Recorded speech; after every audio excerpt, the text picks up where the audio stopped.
Howdy folks, good morning, good afternoon, good evening, wherever you are. MiniPaintingDM here, coming to you live through Twitch and YouTube. It is a beautiful fall Oregon day here. I think the high today is 60. It's raining.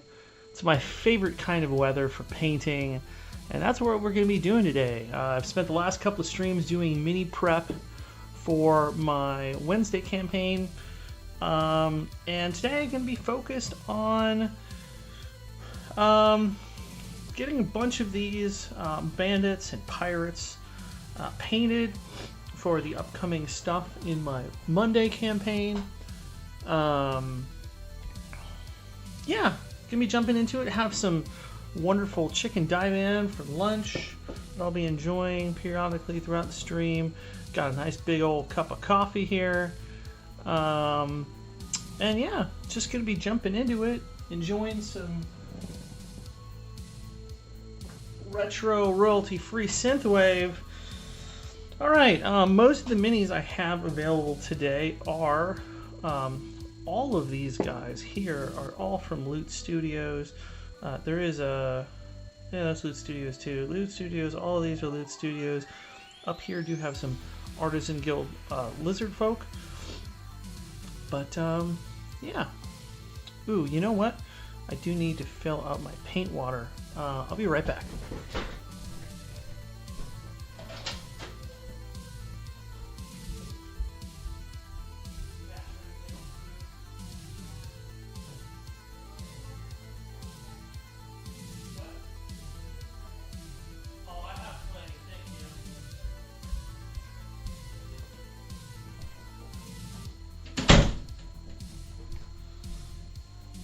All right, there we go. Oh, forgot one more thing. Be right back.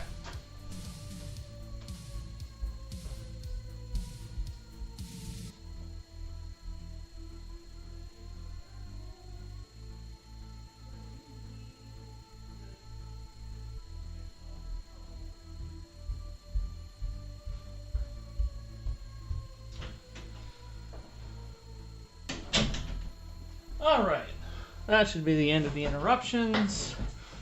Let's jump into some painting. Alright, as always, I do have my spreadsheet here of miniatures, just so I stay on track with the campaign. Green indicates things that I've already painted. Yellow is stuff that is primed and ready to go. So ideally, want to paint the captain here, the pirate bosun,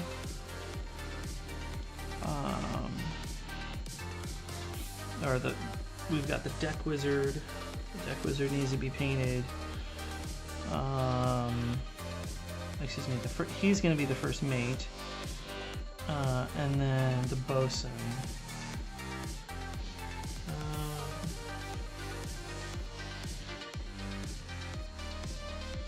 Kind of like this half orc as the bosun. We do also need to paint Oceanus, which is this guy, and then the 3 lizard folk. That will get us up to speed with the minimum of what is needed through this point. I probably want to paint these 2 guys as well. For some odd reason, I know I needed more scouts. I really want to paint all of these minis, just to give me variety of different characters that I can throw on the board. But I'd say this is sort of the plan for the week, to get through these. These guys I can just put away for later.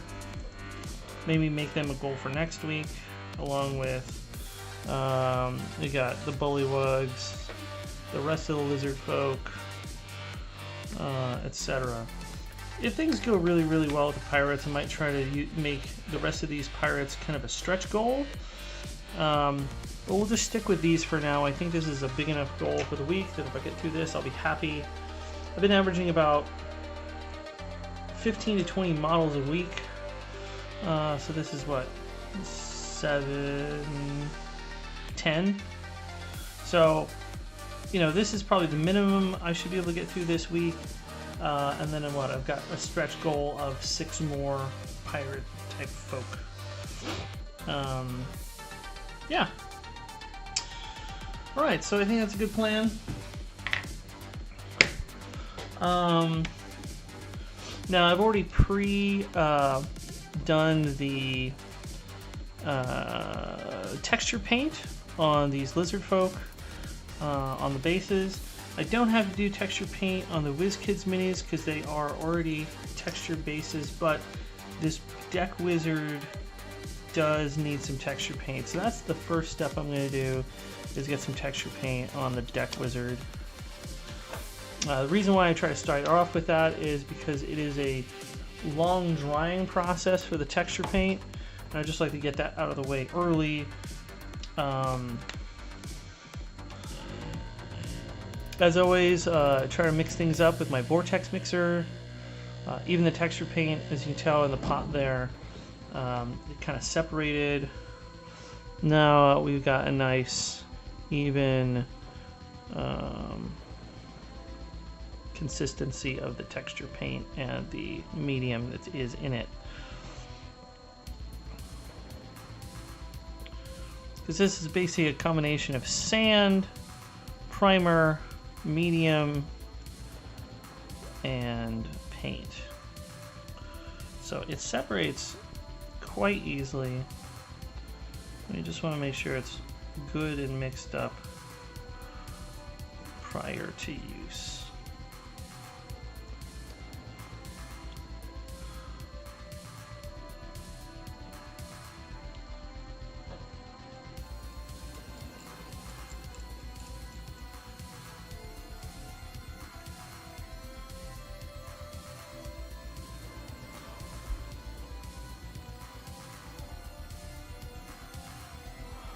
Try to music just cut out. I hope my stream didn't just cut out.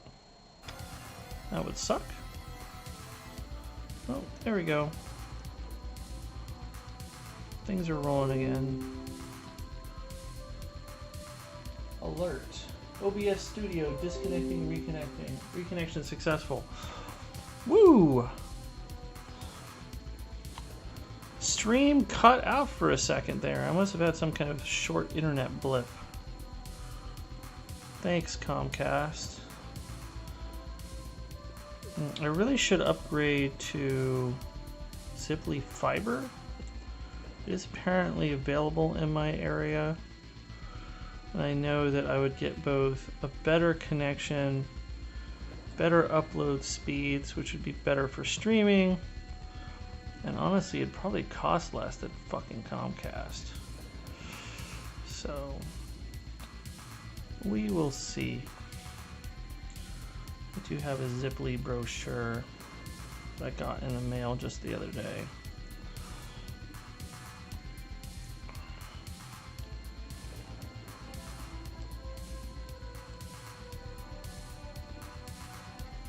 Now I put on the texture paint. I do try to work towards the middle, like around the feet and under the character, but then once I make sure I've got good coverage, I try to work my way out. So that way there's a nice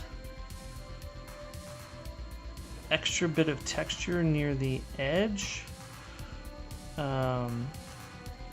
It's just important for later when we get to dry brushing that we have plenty of good texture on the edge for the dry brush to sort of catch on and give a nice little highlight on the edge of the base, where, you know, light would be most hitting, but also it provides a really nice contrast against the black of the rim. Okay, cool. So Deck Wizard's got that. Actually, let's just keep him on here. First thing I want to do, so whenever I'm painting multiple minis like this, I do like to prepare in a batch painting sort of way. So I have multiple paint handles here. I'm gonna not put the orc on there, and you'll see why in a minute. A, I don't have enough paint handles, but B, there's definitely a reason. Now there's some bowing here on this base. One of the things that happens sometimes with 3D printed bases, you end up having sort of a rounded bottom, which isn't literally a problem on the table, but it can be a problem with paint holders.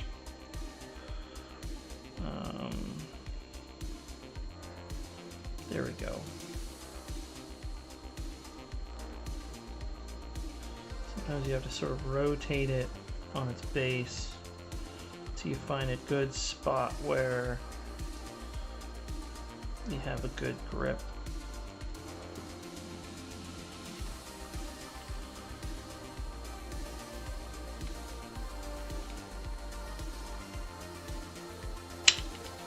Damn. Yeah, getting this guy on a base is going to be a little problematic, or on a paint holder. There we go. Alright, gonna do this little guy. This is a gnome arbalist. I just think this is a dope mini. He just has just a lot of character with the beard and everything. Do wave crest. The wave crest is also going to have different skin because he's a sea elf. So we're going to do this combination of minis first. So all of these minis have a standard sort of skin tone. This is a half orc, so I'm going to paint him with a greenish gray skin tone. And this guy here is a sea elf, so I'm going to be painting him with a bluish skin tone. So because they have different skin tones, the skin tone sometimes for minis like this will provide a good starting color because we know where we stand on their skin, and then from there we can sort of develop the rest of the color profile of the mini. What will look good with a standard flesh tone will look very different than somebody who has gray skin, right? Or green skin, is in the case of the lizard men. So we're going to be starting off with Golem and Flesh, since we know all of these guys are just going to have standard flesh colors. Hey, Glorious Out, how's it going? Welcome back to the channel. Painting today, as I promised yesterday. Painting up some sorry, not WizKids, Loot Studios minis here. Let's go with our number 2 brush. Yeah, that should be good.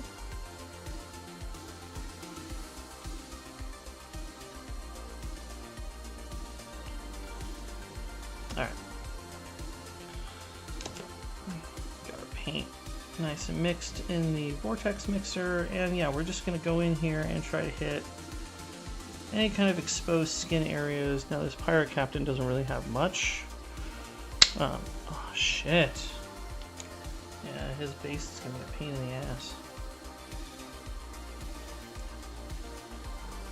Might try my hand in Aasimar Sorcerer today on Hero Forge. It's one of the better ones I've made. I don't know what it sounds like. Well, good luck with that, and feel free to share, and I will comment if you'd like.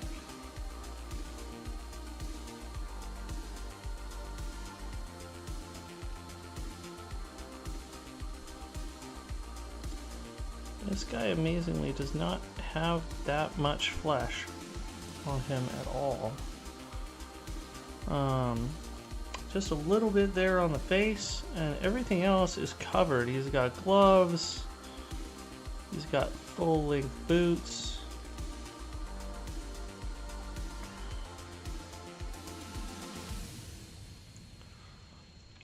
So really we just want to make sure to hit the face really good.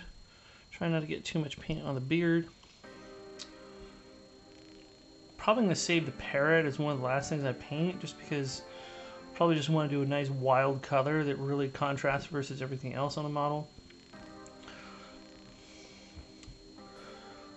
Sorry, why subtle? Because it's got pink and blue in it. Without getting political, I don't really want to do... Yeah, I hear you, man.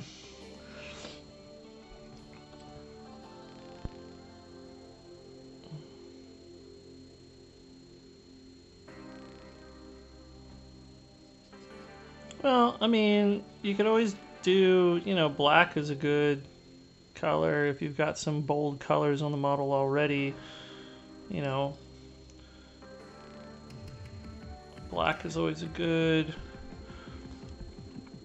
strong accent color that makes the other colors stand out against the black.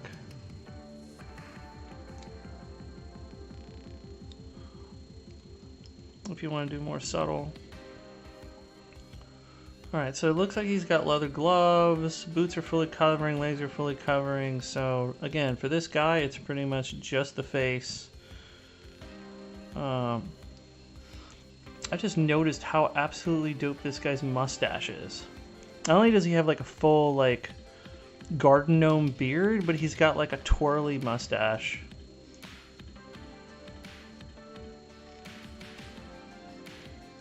Just full of character, this model. Do you want to make sure to get his ears?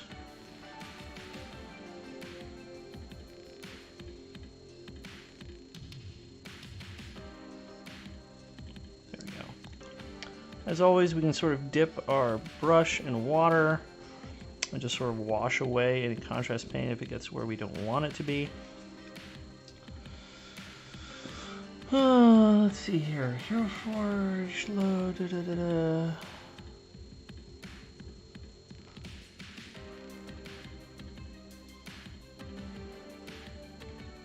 Let's take a look here. See what you got. Yeah.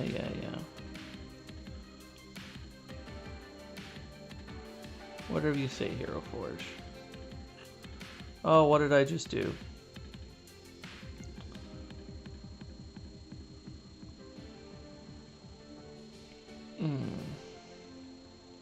Let me try clicking on the link again. Okay, I'll let it load. All right.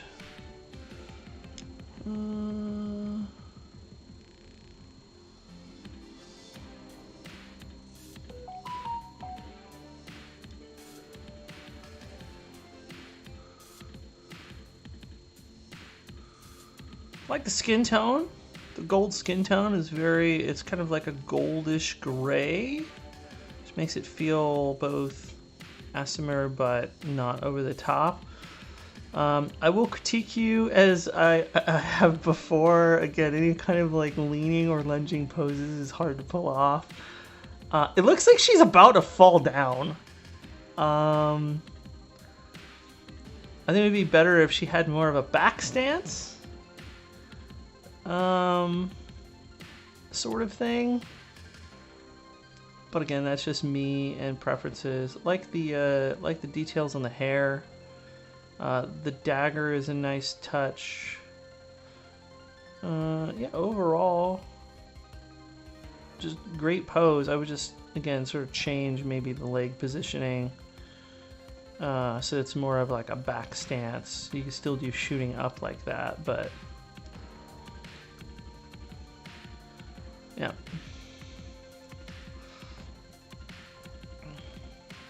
Oh, I see. Given the clouds is more like she's mid-air.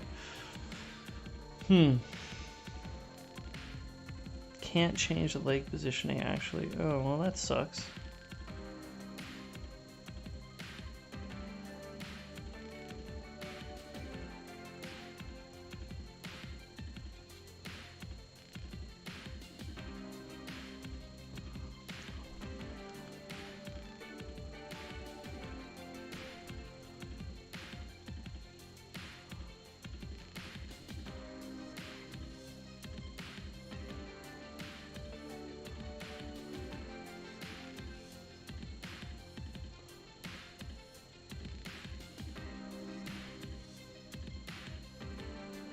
I'm just gonna go, he's got these like armbands on his arm. I'm just gonna go over them with the flesh tone, because later when we do the leather tone, which I'm gonna do on that little band, it'll just go right over the skin tone, not a big deal.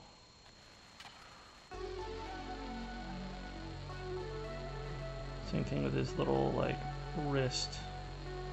He's got a little wristband as well. We just want to get enough contrast on there that it defines his muscles a little bit here. And get a little bit of contrast in the crook of his arm. If there's any pooling, we want it to be on the other underside. So it's representative of shadow.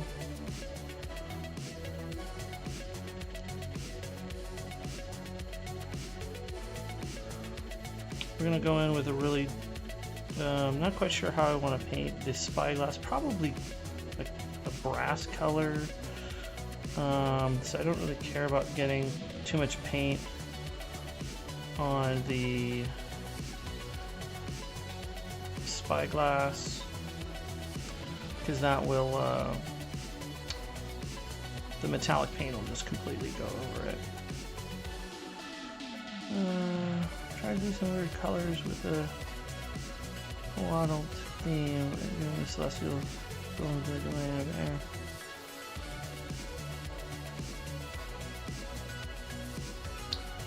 Yeah, again, really do like a color scheme. I think it goes well.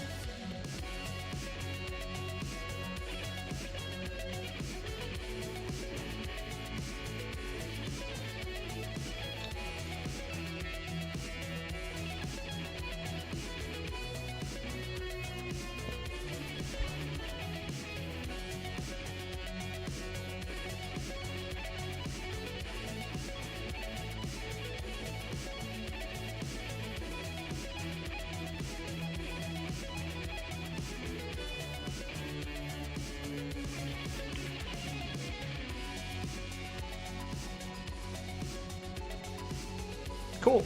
Enjoy your tea.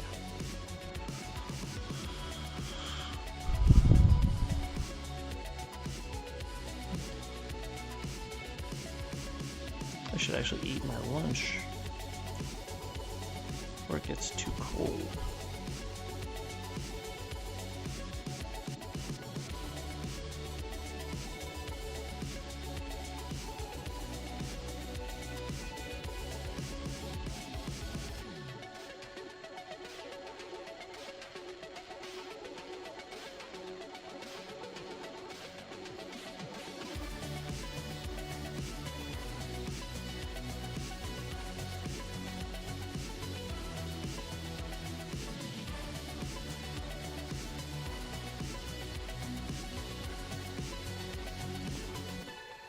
Alright.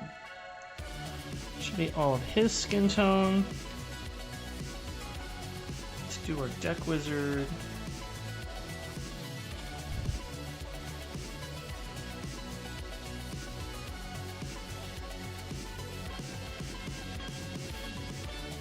Now, almost all of these minis that I'll be painting are from a combination of Ships Ahoy,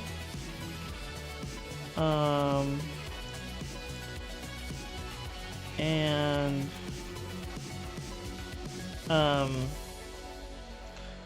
Ships Ahoy and the Den of Liars releases from Loot Studios. But this particular guy, this guy is from the Strixhaven release, or Hogwarts release, whichever way you want to think about it, at the Locksword Academy. That's what they called it.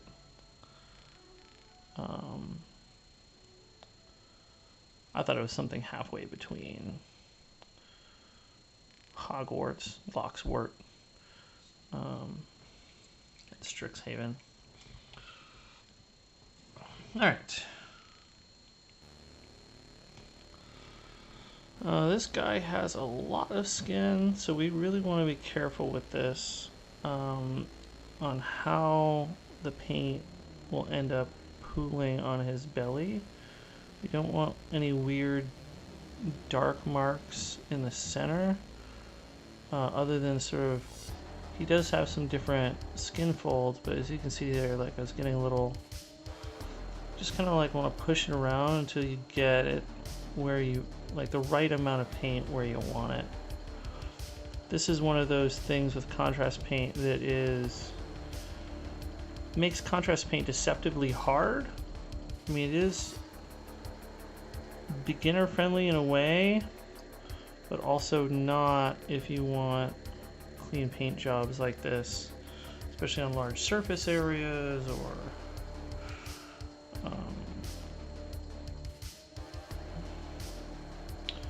or you have models that have like a lot of detail. You need really good brush control so you're not like messing yourself up.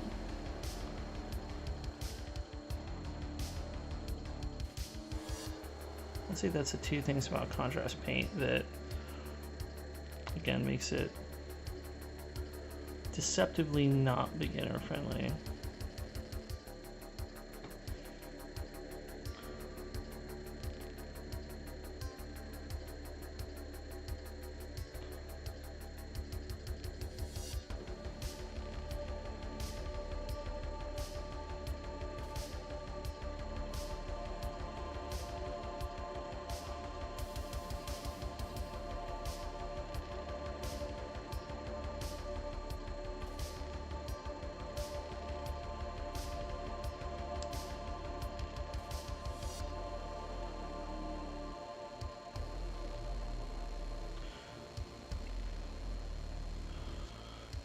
Go.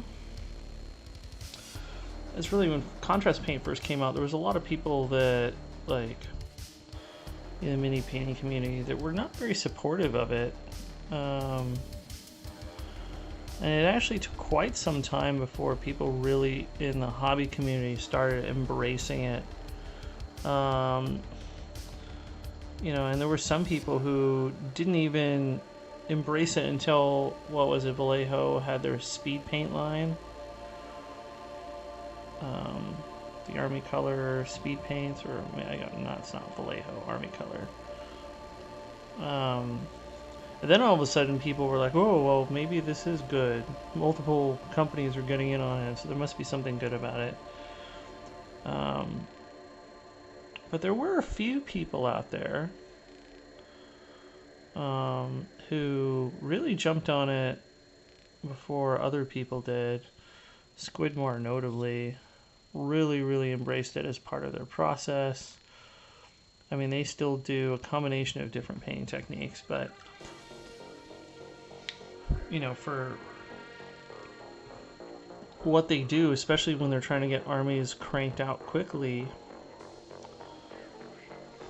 and they have quite a few videos that's about speed painting. Contrast is a critical part about that process. I think even when they did the Custodes army, there was a lot of contrast involved in, you know, getting the initial base colors down. There's also a lot of airbrushing with that army, but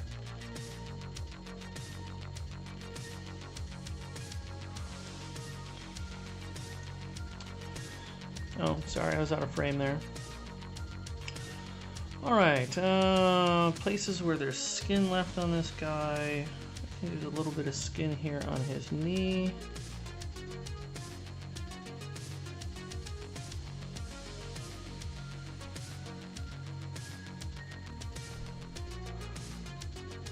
And then below the pants.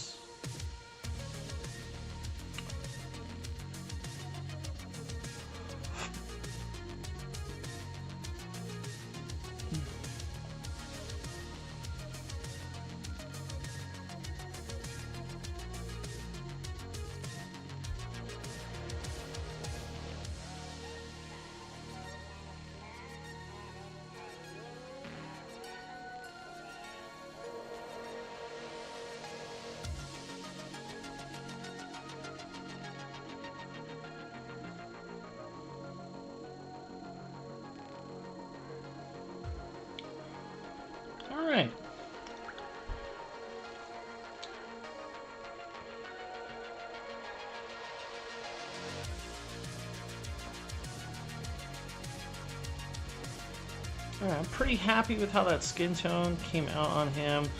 There's a little bit of pooling right there where there's some skin folding.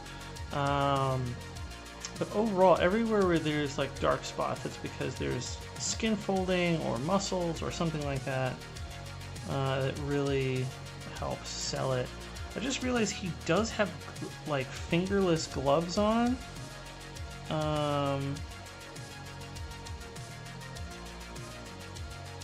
But it is important that I get the fingertips painted. The gloves, we'll go ahead and paint the gloves a leather color. Down here we'll paint that. Might even paint it black so it's differentiated from the skin tone. Or I'm sorry, from his bracers. Yeah, that's soaked in now. Oh well, whatever. It's fine. It's a light enough color. One of the reasons why you want to start with lighter colors before you go to darker colors is because if you make mistakes like that, you can easily sort of rectify it later. Alright. I want to eat some of my food here before it gets too much colder. As I think about next steps.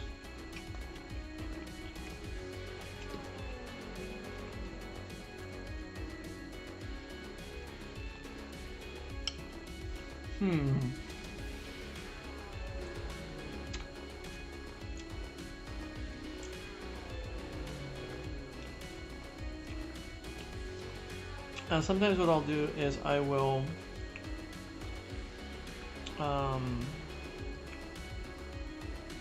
look up just images for inspiration.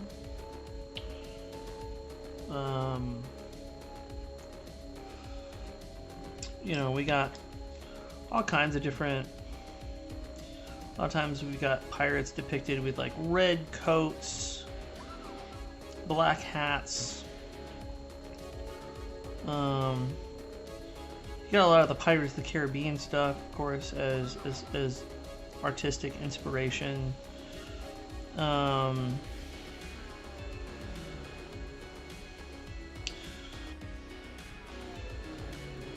lot of white shirts. Try to imagine would be very hard to clean.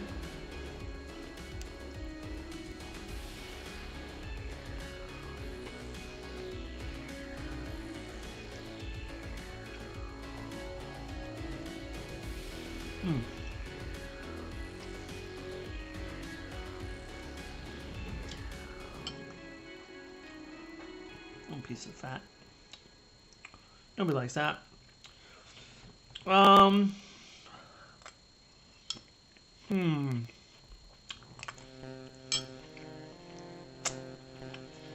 mean, obviously we're going to have a lot of leather colors.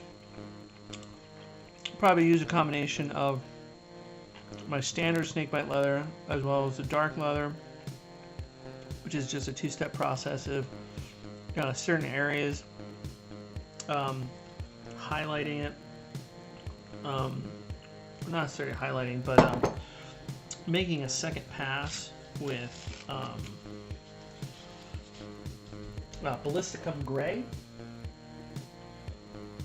and that gives it sort of a different tone of leather, like a different tanning process.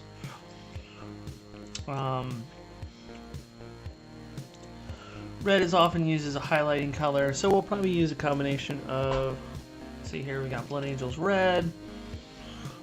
We're going to be making use of Black Templar for black, Apothecary White for white areas, Snakebite Leather, Wildwood for wooden areas. I'm going to grab our Ballisticum Gray, the gray details.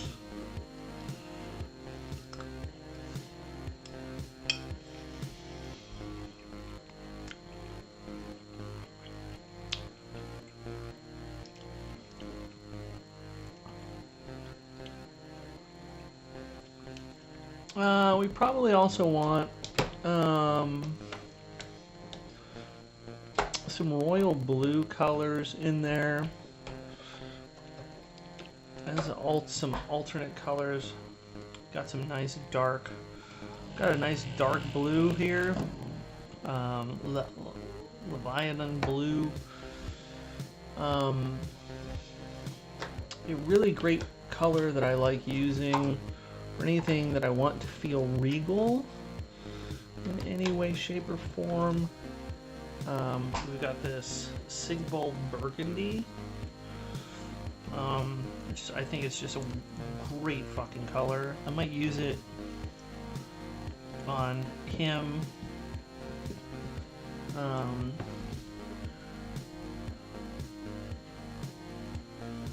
Really just depends on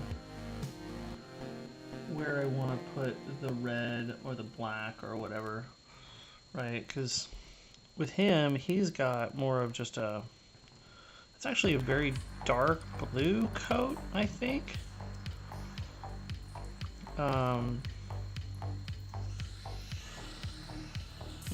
Get better color representation there.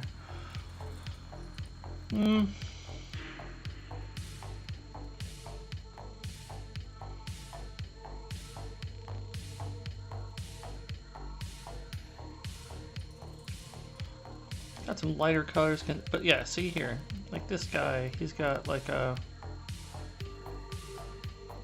bluish coat there. It's really a dark blue.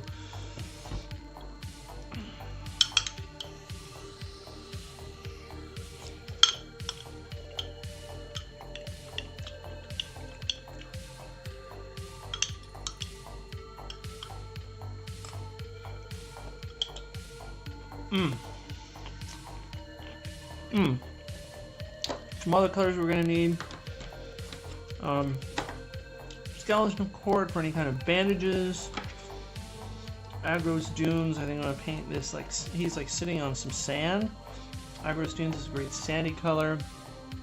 In case I want to make it look like anybody is wounded, I've always got blood for the blood god for that.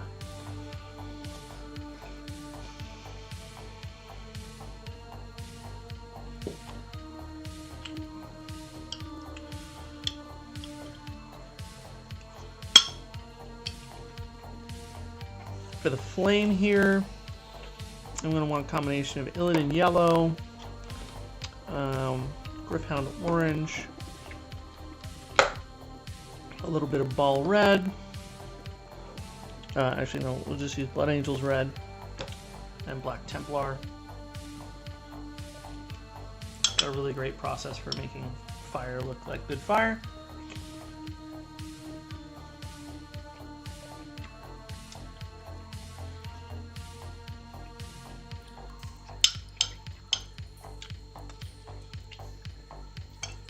Okay.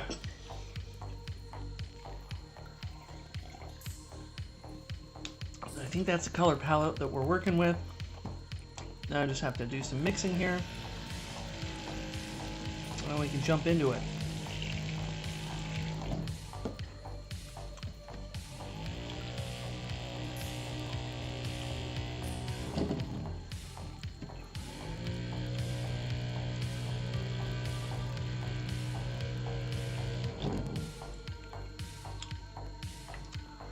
Part of me wants to do the deck wizard, maybe with black boots. He's got a spell book there. Want to do some nice contrasting color between his outer jacket, his shirt, and his pants, so that all three of those like read as different parts of his outfit.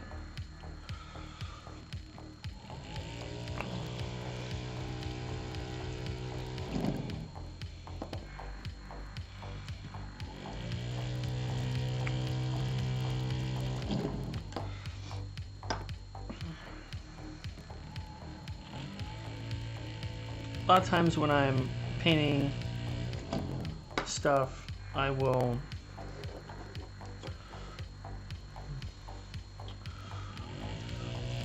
grab a bunch of paints like I'm doing now.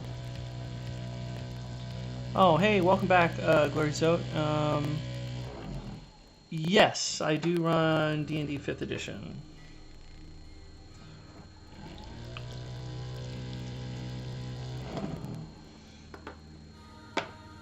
I have played many editions of D&D, but I didn't start DMing until 5th. And the 2 campaigns that I run are 5th campaigns. Oh yeah, sure. Fire away.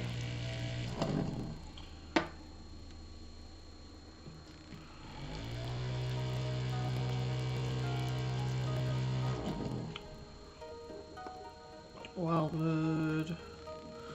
Snakebite.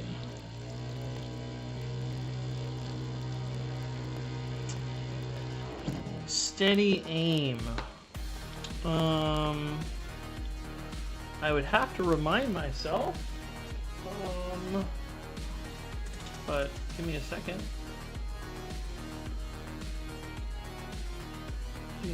Beyond steady aim class feature.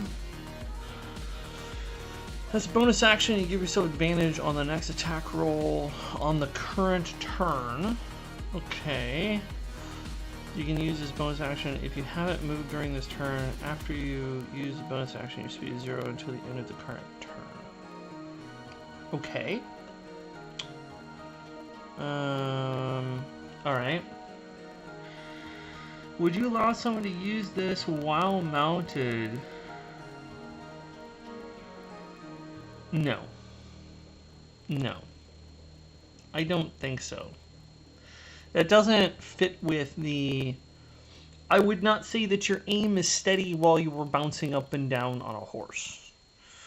The whole point of this is that you are not moving and you are concentrating heavily, which is why your movement is 0, on having a steady aim.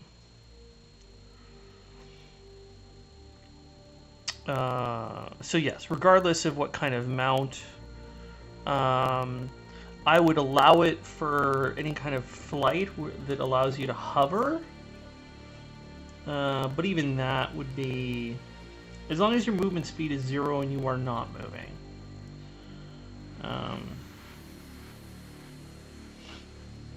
Yeah. Now, if you're on the horse and the horse stops, or the drake stops, and then you shoot, but yeah, I would not...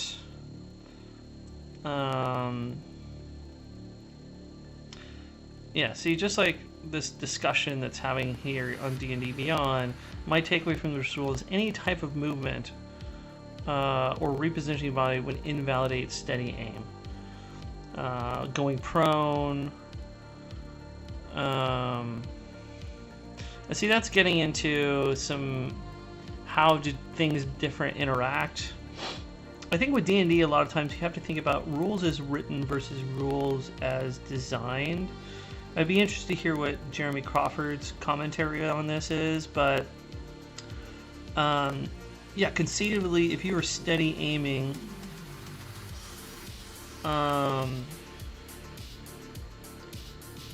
let's say you say, okay, steady aim was a bonus action. Only if you haven't moved, and after you use your bonus action, speed is 0.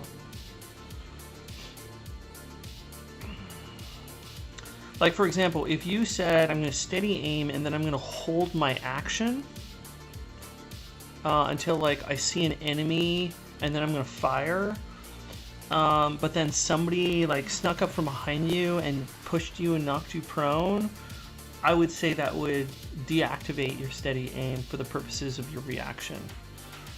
But that's getting even further beyond your question. But definitely for the purposes of a mount, I mean, I'd have to look at the mount rules.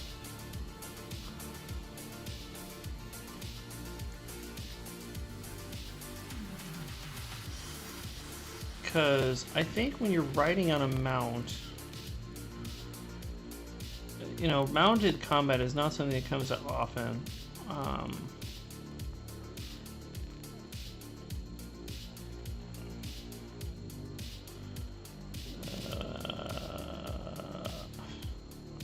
I have an account. Yeah, okay, I agree. Log me in. What are you doing? D&D Beyond, you're drunk.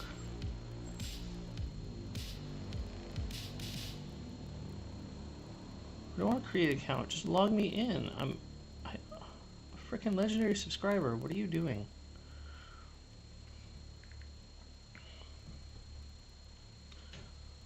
Where's my like login thing up here?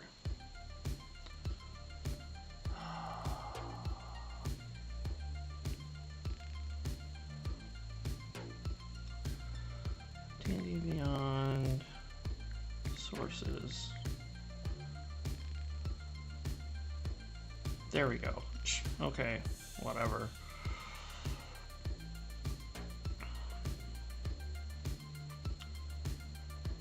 Mounted combat.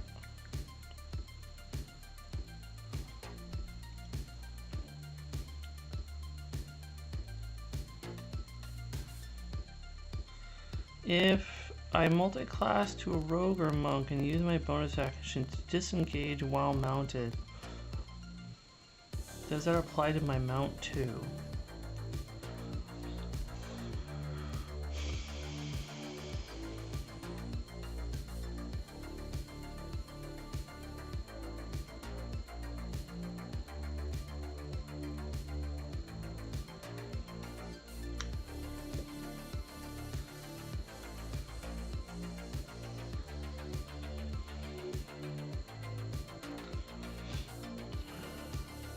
It moves as you direct it. It has only 3 action options. It, the horse, has 3 action options: dash, disengage, and dodge. The controlled mount can move and act even on the turn that you mount it. So, by the way I read that, you would have to use the mount's disengage action while riding with it, and then you as the player would need to use disengage for both of you not to have opportunity attacks as you ride past other people.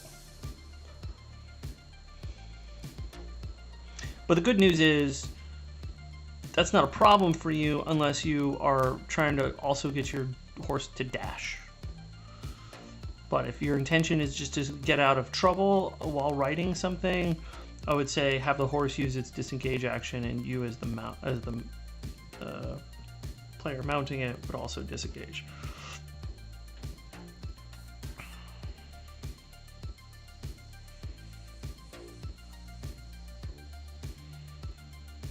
Yeah, in either case, if the mount provokes an opportunity attack while you're on it, the attacker can target you or the mount.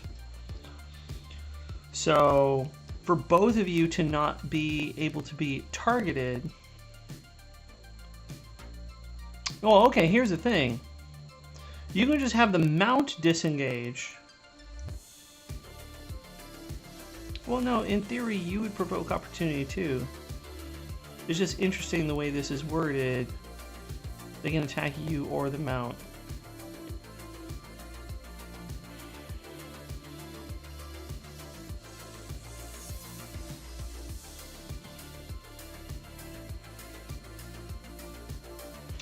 I don't know, mounted rules don't come up often in my games, so...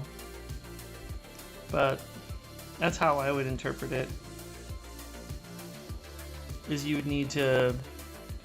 Both you, the player, and the mount would need to use a disengage to not be the target of opportunity attacks.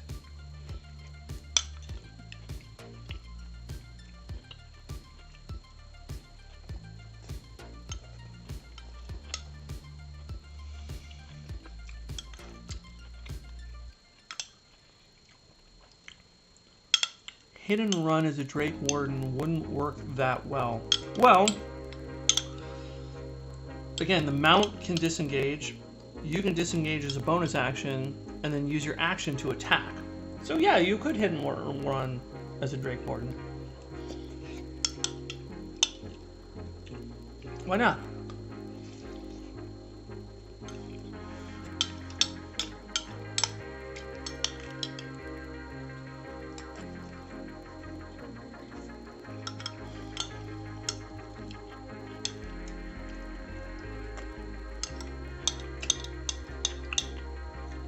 Now, you couldn't do it at charging speed. You could do it at normal speed,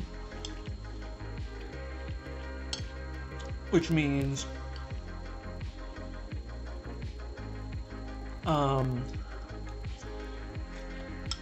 well, what do you think about this? You have two choices, right? You could charge through at dashing speed on the Drake. You disengage as a mount. Excuse me, as a rider. You get full charge speed through the enemies.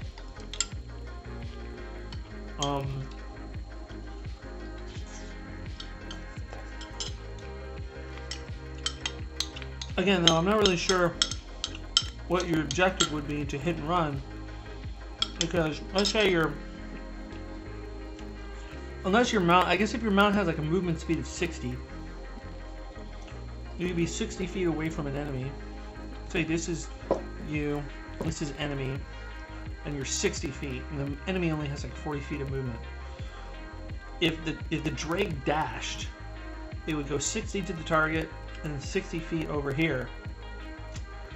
You would use disengage as a bonus action so that you could avoid getting hit while riding. The Drake could still get attacked. That would allow you to like charge through, do melee strikes or whatever. So it sounds like you want to do melee from the mount, and then continue through. The Drake would get attacked, but you wouldn't. Now, I don't know how tanky these Drakes are. I've never played with a character who's done Drake Warden. But now, if you didn't do that, if you didn't dash, let's say the enemy has 30 feet of movement and you're 60 feet away, but you go 30 feet through the target and now you're 30 feet over here, okay? You disengage so that you could get away. The enemy could still go 30 feet and strike you. So logistically, unless you're dashing and you have more base movement speed than your target, there's really no benefit to hit and run tactics.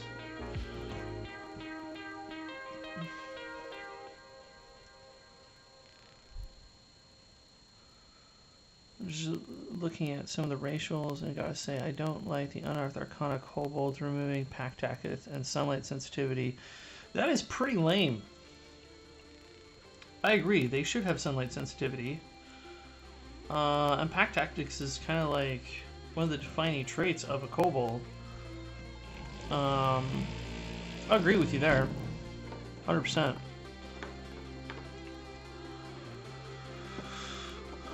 Okay, I'm done with my food.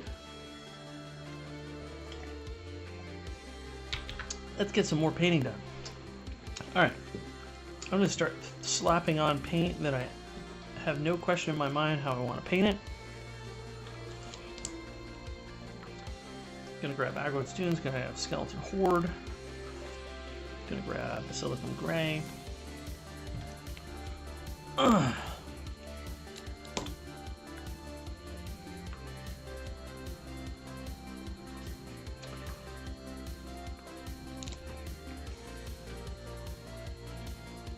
Start throwing some paint on this guy. Good color here, yeah, Skeleton Horde. Okay. I mean, the thing about Unearthed Arcana is don't get too hung up on it. It is playtest material. D&D/D&D Beyond have proven that when they release stuff, especially when it's ever since D&D Beyond became more heavily used within the community, you know, it's more available. Now I know for a while there D&D Beyond say where they were going to stop supporting Unearthed Arcana content, but I think ever since the acquisition of D&D Beyond by Wizards, I think they've sort of gone back on that, and correct me if I'm wrong, but I think it's available again on D&D Beyond, the Unearthed Arcana stuff. But regardless, I think there's been a lot heavier community involvement and feedback from Unearthed Arcana, and there's been stuff that they have released, and then based on community feedback, gone back and said, okay, we heard your feedback, that's why we do this. We aren't going to keep this change. So, you know, I wouldn't fret about it. Just because it's there as Unearthed Arcana doesn't mean that's how it's going to stay when they have the updated final rules.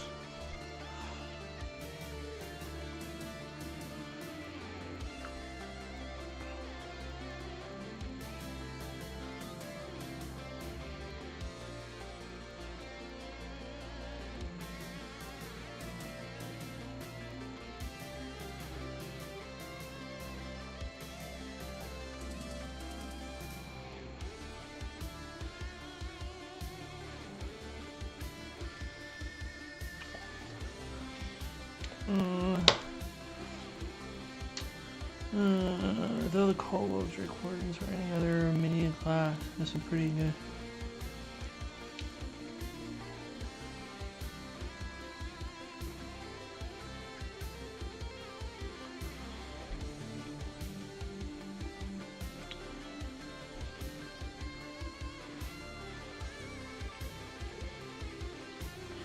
Gotta keep in mind too, it's also very campaign centric too. You could be in a campaign that is mostly focused on the Underdark, and if you are, not only would playing a kobold make sense, but you wouldn't have the sunlight sensitivity because you're going to be in the Underdark the whole damn campaign. Like if you played Out of the Abyss or, you know, the later half of Phandelver and below. So, it really depends on campaign setting too. And I think when they're looking at class balance, unfortunately, they're looking at it in, I mean, I don't know how they look at it, but I would imagine they're taking like a lot of different things into consideration, including how often does this even come up in campaigns? You know, because you wouldn't get sunlight sensitivity when you're indoors.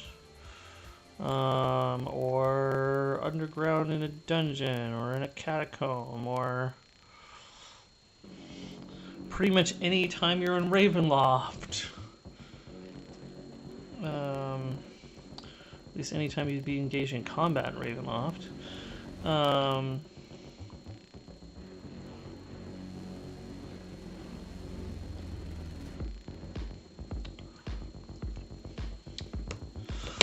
Alright. Going back to some of your commentary here. Thaumaturgy to increase your voice volume with then Draconic Roar, increasing the range of the effect of your roar.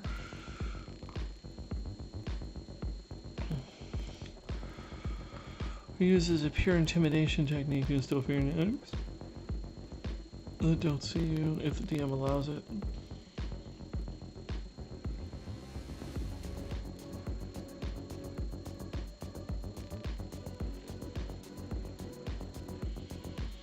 Does that ability require line of sight? I didn't think it did.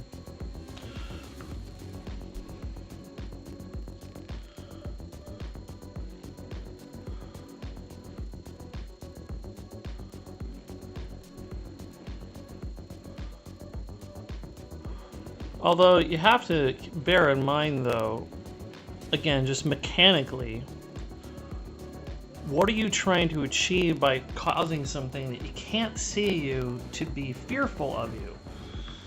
Because fear, mechanically, in Dungeons and Dragons, means that you're afraid of something that you can see, right? Like, you can't advance towards something that you can see while you're in direct line of sight of the thing that you fear.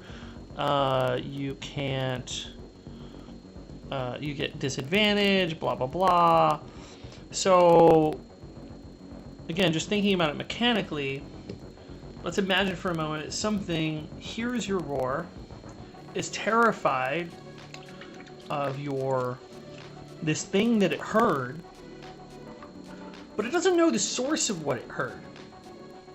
Now, maybe once they go, let's say you run around a corner, then they see you, maybe they put two and two together and like, oh, that little tiny thing is the thing that screamed and roared at me. Now I'm afraid of this little tiny kobold. It's a stretch,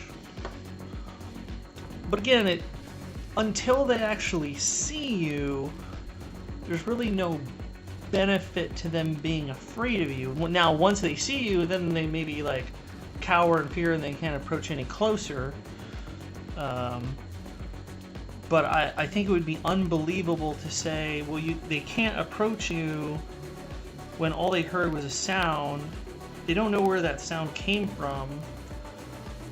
Maybe they can conclude that it came from someplace ahead of them, and so they can't walk in that general direction. But all of that's like a really big stretch.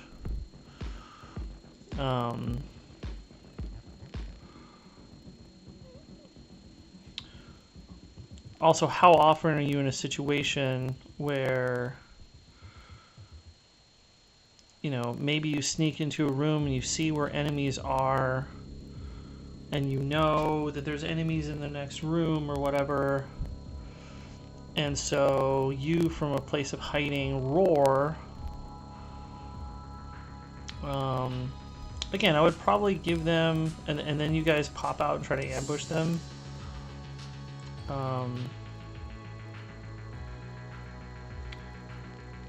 Yeah, I don't know.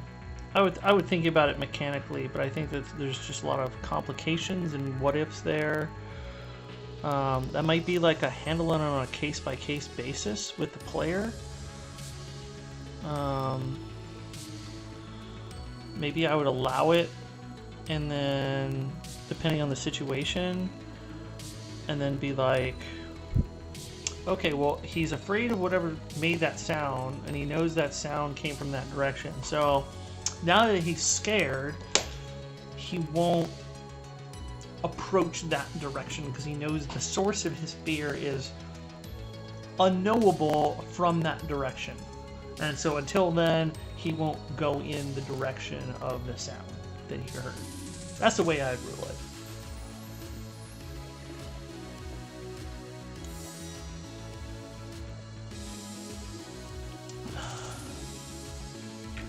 But again, once you run into the room,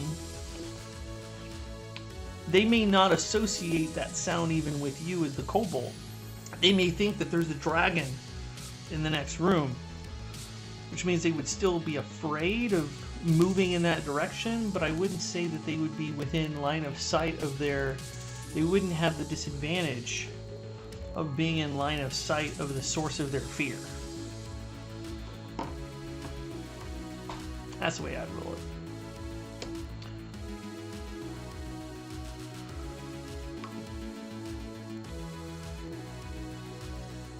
Oh, to scare the living shit out of something that's chasing you? Oh, if that's what your intention is, hell yeah, I think that's great. I would support that completely if a player tried to do that.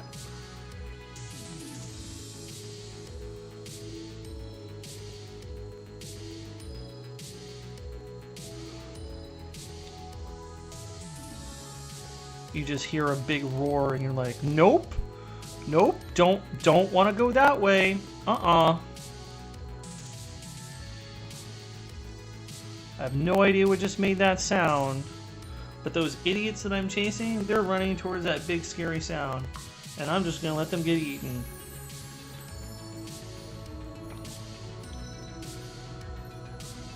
I think a lot of times in D&D, you have to like really take the situation into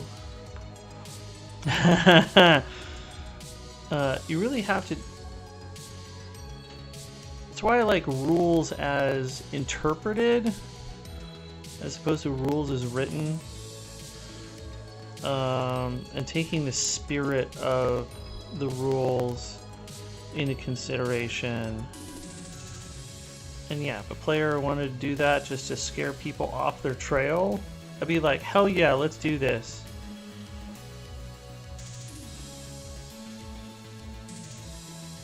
I mean, hell, if somebody wanted to make a major illusion to do the same thing, I would allow it.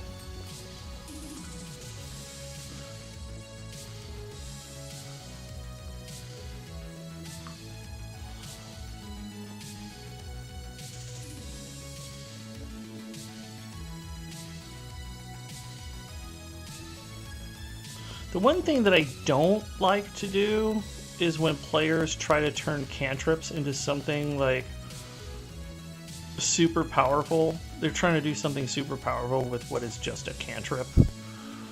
I mean, I like players using cantrips out of combat, creatively, obviously cantrips in combat. All of that's great, but if you try to like use a cantrip to like do something that would be the equivalent of a higher level spell, like control water or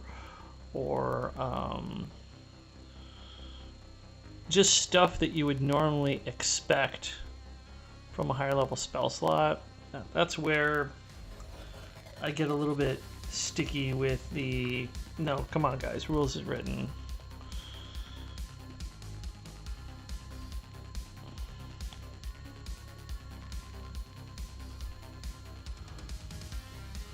Which is very similar call to, I think, how Matt Mercer rules it. I'm more on the Matt Mercer side of the fence when it comes to rule of cool, as opposed to the Abria Iyengar or like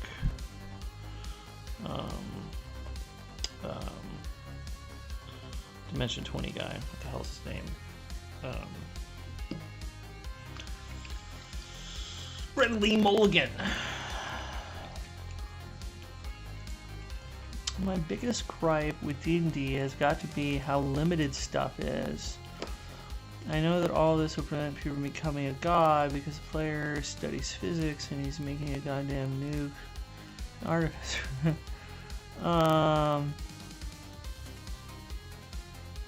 Well, yeah. I mean, the rules do provide context. Do nukes exist within your world? How big of a leap in technology is it from, oh, we've got flintlock pistols, to I want to design a nuke? Right? I think that there's time investment, there's lots of intellect rolls and checks that would be necessary. I think it's all about like leaps in technology when you're talking about that kind of thing. If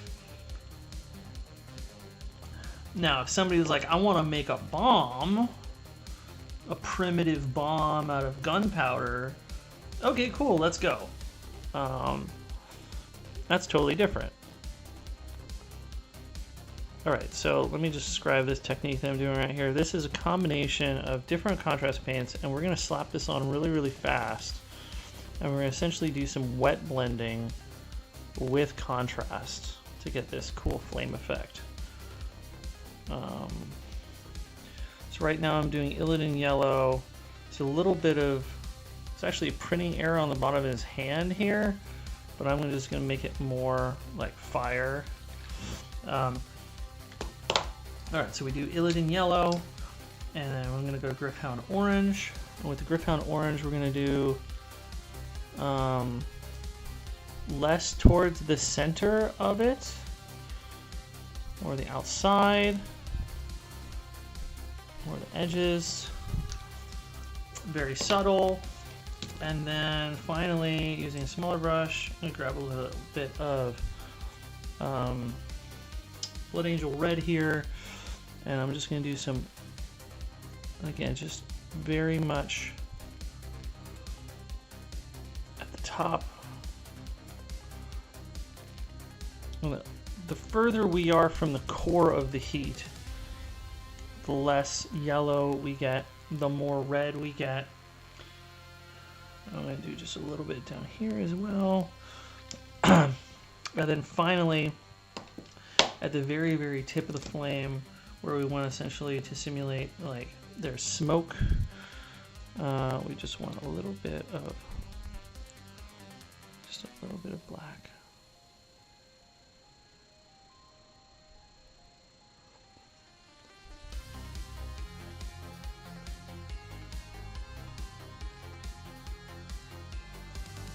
Boom, just like that. That creates a really nice, easy contrast paint method of creating a flame effect. Boom. Done. Seconds.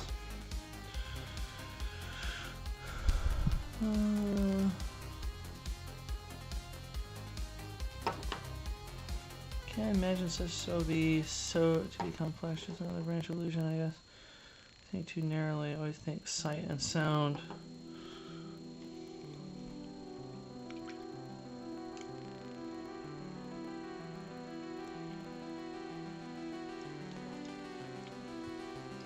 I mean, you know, I think that, you know, I encourage people to think creatively when it comes to illusions. I think where I might change things up is depending on how creative they get with their illusion, I might alter the DC, right? If it's something within the scope of what the spell says the major illusion should be able to do, I'm just going to use the standard spell DC. If it's something that is a huge stretch, I'll essentially give either a +2 or a +5 depending on how much of a stretch it is. And I do that a lot in D&D. There's one of the standard rules for D&D is the cover rules. And when you have partial cover, you get +2 to your AC. If you have full cover, or 3/4 cover rather, you get +5 to your AC. And I use that as sort of a basis for a lot of things, including how I handle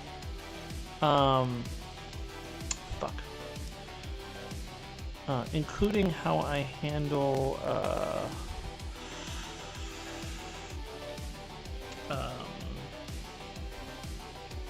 flanking. Because in my opinion, flanking is just you're getting a better chance to hit because the enemy is distracted. I don't like giving advantage. I think that's one of the alternate rules for flanking is giving advantage. But instead, I give either +2 for just a standard flank, or a +5 if you have the enemy surrounded on at least 3 sides. So like standard flank, front and back, and then somebody flanking on the side. And so, going back to the illusion discussion, if there was somebody who's trying to do illusion that was like way outside the bounds of what the rules as written say you should be able to do with an illusion, I will, sorry, if it is highly unbelievable to the viewer, I'll just increase the DC. or essentially lower the save. We'll give a save penalty. So if it would be a 15 wisdom save, I would give them a +2 on the wisdom save, because it's not a real believable illusion. You've made an illusion of something that like doesn't make any sense or whatever.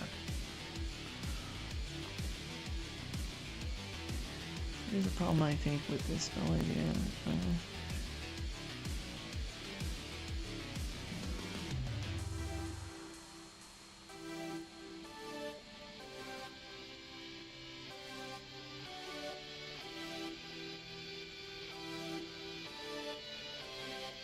Oh, well, True Strike is just garbage. Honestly, like, True Strike is one of the most garbage abilities there is, because you're giving up your action this turn to give yourself advantage on the next turn, and it's just like, I don't know. D&D 5e is very much about action economy, and you're better off just taking 2 attacks, one this turn and one next turn.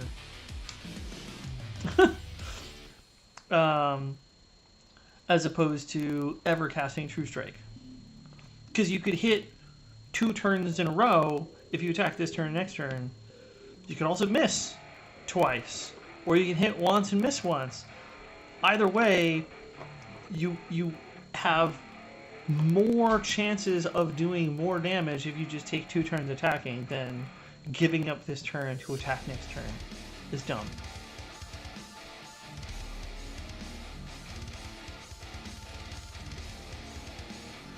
Yeah, but even if your chance to hit is absolute shit, 2 attacks is the same chance to hit as 1 attack with advantage. You're still rolling 2d20s. It's just you have a chance to... You have a chance to hit with this attack and this attack, doing twice as much damage, as opposed to rolling twice and only doing damage once. Like, True Strike is just a garbage ability. It is one of the worst spells to ever cast in D&D. Unless you are pre-casting it prior to do like some kind of assassination attempt or something like that, where you like really want to make sure that you hit and you're doing like an opening attack.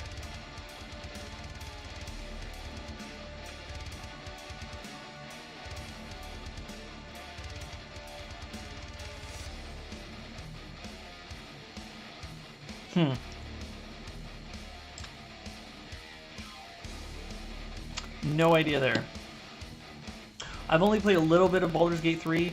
Honestly, I haven't had a lot of time to play. I started playing it with a friend of mine, and I just... Somebody who used to be in my D&D group, but then he had to move to Texas, and I'm like, I'd love to continue playing D&D with you. Let's play Baldur's Gate 3 together. But shit has happened, and I've just been too busy. Honestly, this is getting in the way. All this painting that I have to do is probably the biggest reason why I haven't had a lot of time to play D&D with him on Baldur's Gate 3. But we did play a little bit, and it was fun.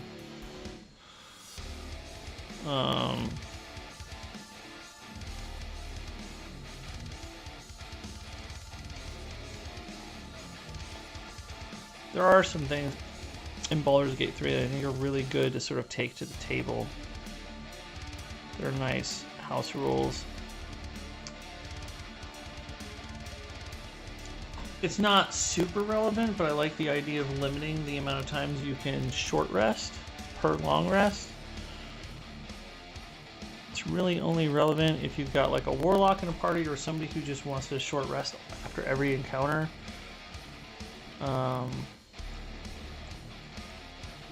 But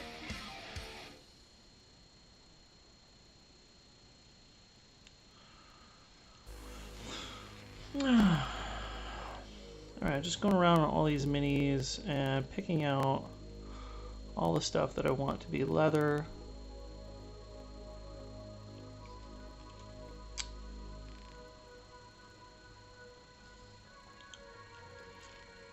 This guy's got so much different like fabrics and stuff going on. I have no idea how I want to paint him yet.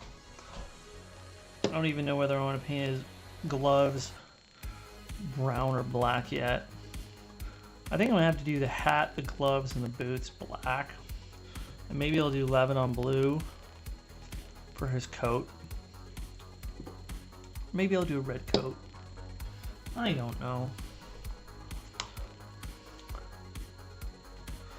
Let's see here.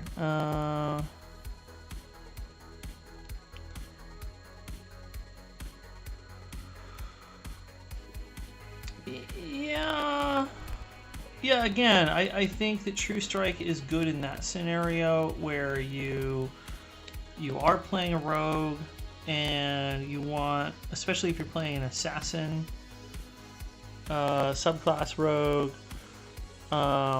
and you want that first hit in combat to really just punch, and you want, at that point you're trying to not just increase your chance to hit, but you're doubling your chance to crit.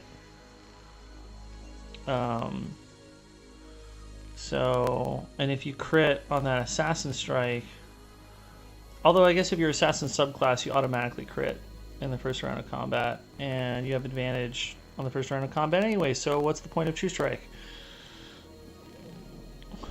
If you like that playstyle, just play the assassin subclass, because you get that just as part of your kit all the time.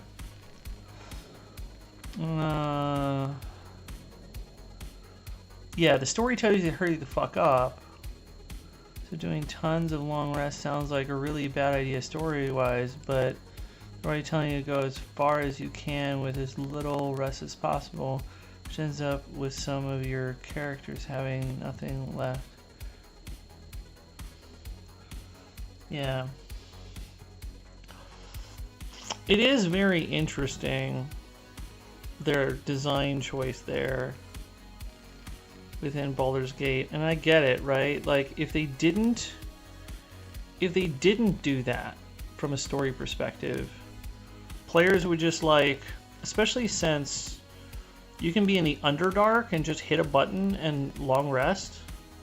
Like, I think that's maybe the problem with Baldur's Gate 3, is that you could just, you're safe to long rest anywhere. That's the problem.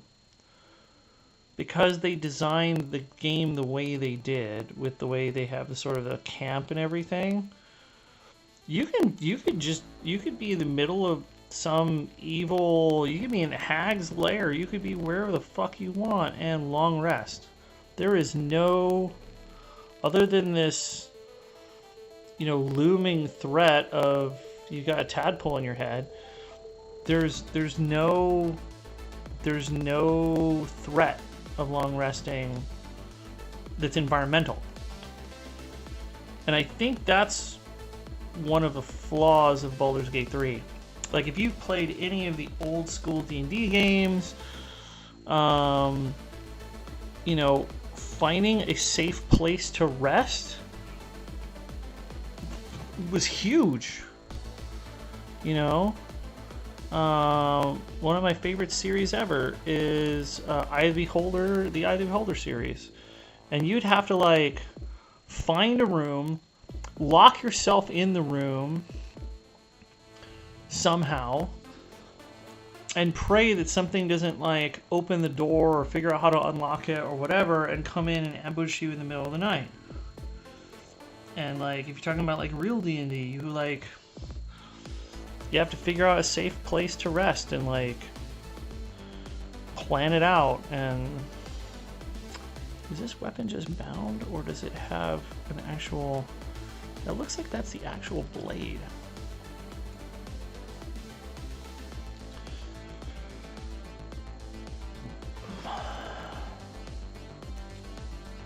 Oh, you can't rest in the hag's lair? Well, okay. Maybe not.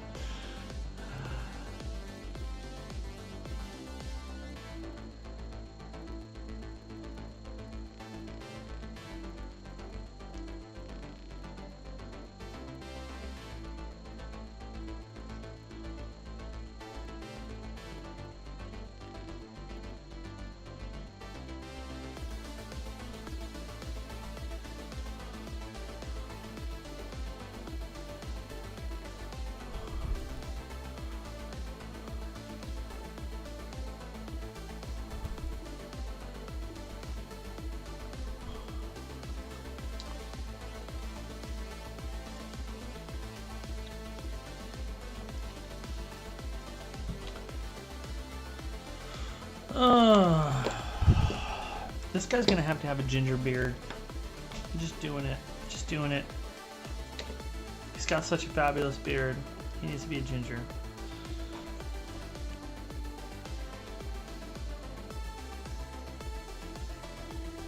Look at this. Oh, beautiful.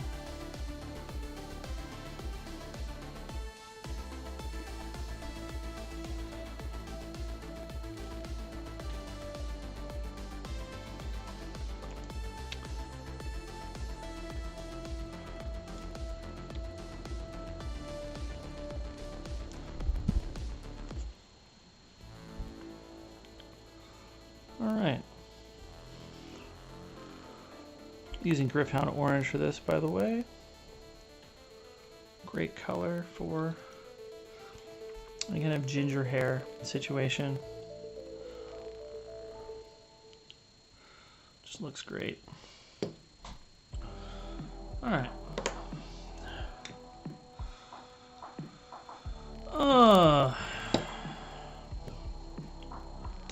Cat wants in the room.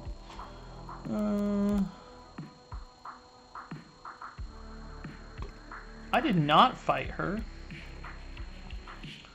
I was really dumb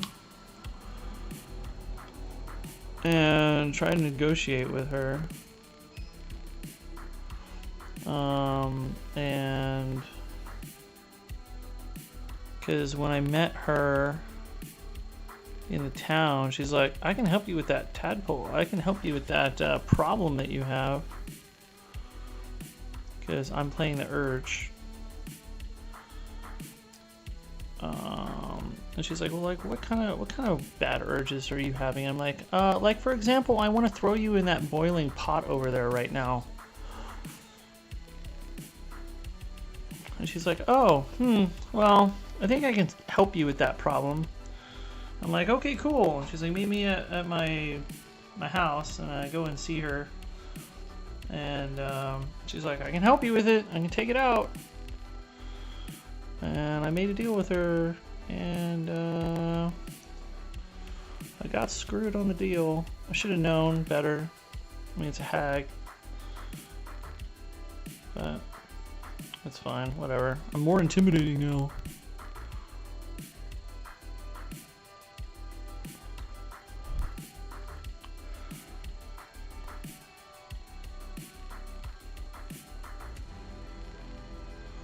Oh, I don't want to have anything to do with her at this point. I did not fight her.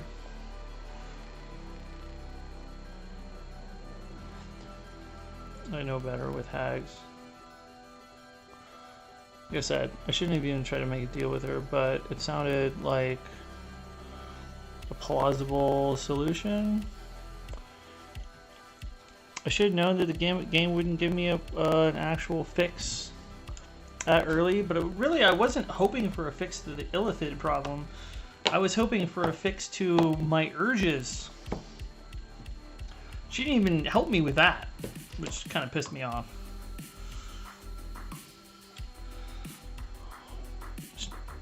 I think she assumed that the urges were related, but I'm pretty sure they're not.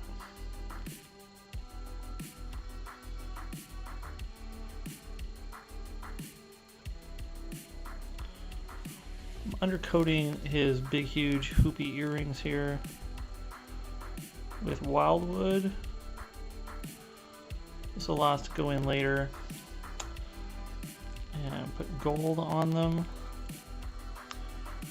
Does he have a stash? He has a mustache.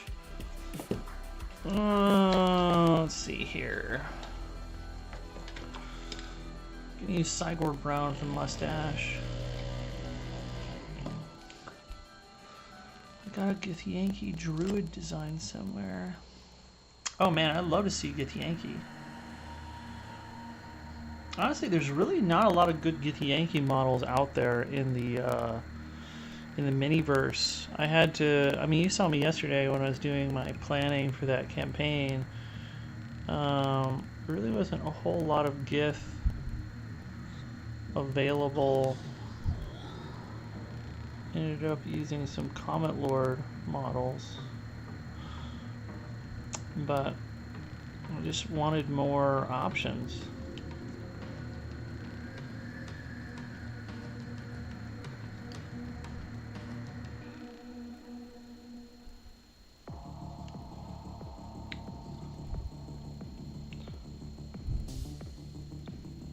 There we go.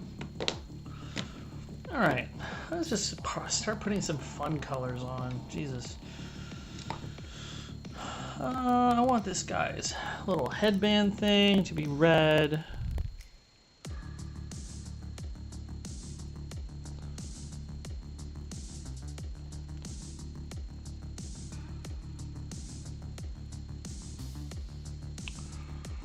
Why the hell not?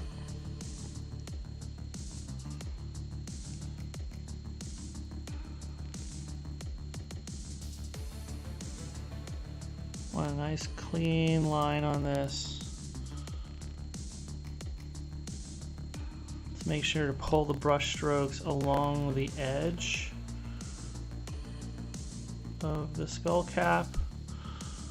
Hopefully get a little bit of contrast in below the line between the headband and the skin. So it gives that nice dark red shadow in there.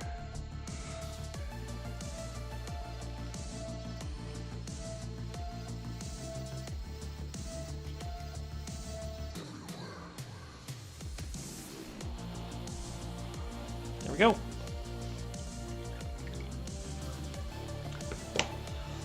All right, because I don't want to jump around a whole lot, I'm going to try to stick with this one model. At a certain point, jumping around too much gets you very ADHD when it comes to painting. So I try to... Oh shit, that's not what I want to do. Fuck.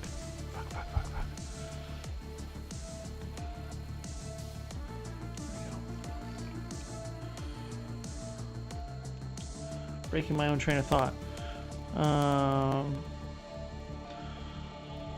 So anyways, while I do condone batch painting as much as possible, there is a point at which you start to get crazy if you do too much of it.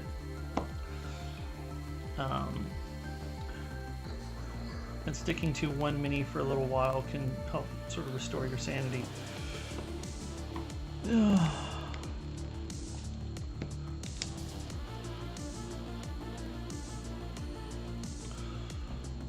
I will look at that in just a moment. Zote.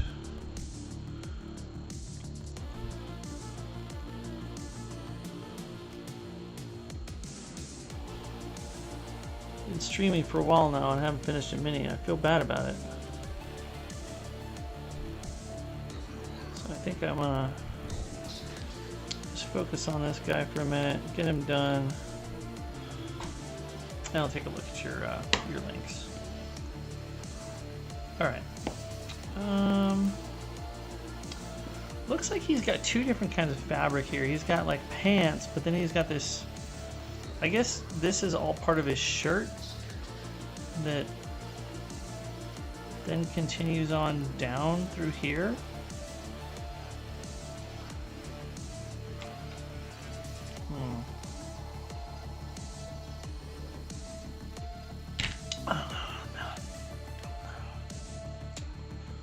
This guy's going to be up in the crow's nest for a long time.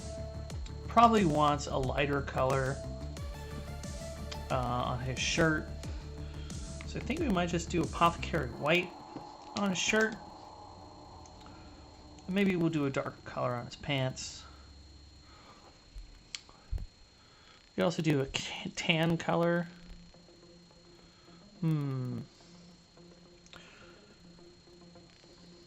I think I'll do white. So apothecary white's a great color. It gives a nice gray shade to white clothing. It looks darker than it will be when it dries, when you're first applying it. It looks really gray at first.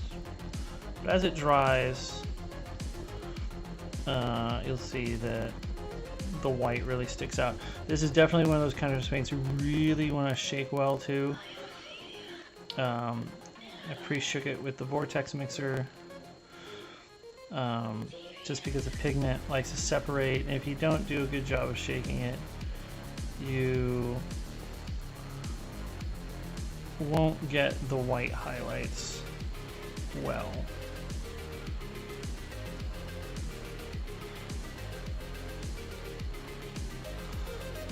There we go. I think we're just going to continue this on down through here like this, like it's one big like jerkin.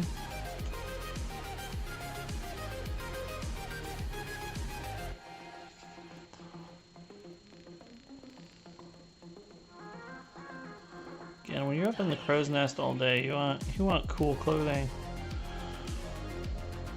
So I'd imagine that's why this guy wears this coloration, and then we're going to go with the Lebanon blue for his pants. So I think the white and the blue are just really good contrasting colors. They're both cool colors.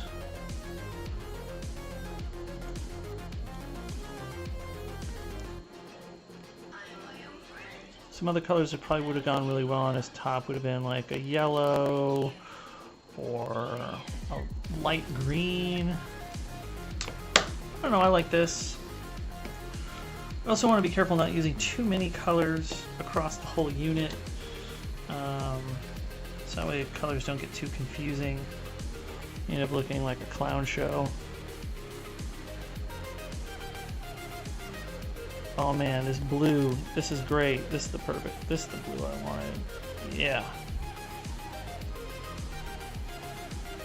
Now, with darker colors like this, you really just want to make sure to put it on smooth and fast to allow the contrast paint to do its job, sort of separating and giving you the highlights and the dark contrast points. Don't play with darker contrast colors like this too much. Just get it on and leave it alone. If there's an area that is too light, like underneath down here, putting a little extra on, but for the most part you want to cover whole areas quickly with as little brush strokes as possible. There we go.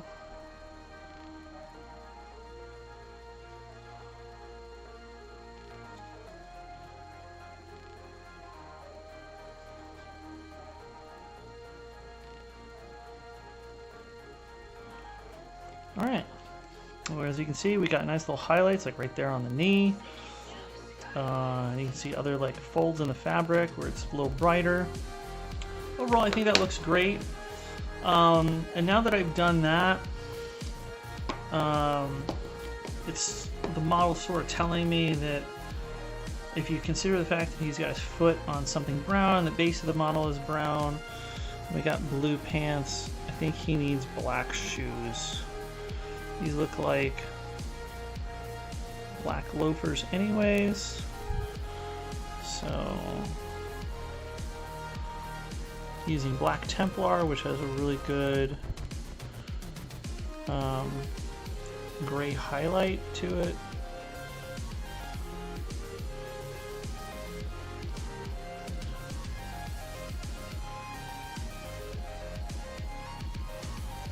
There we go. One shoe done.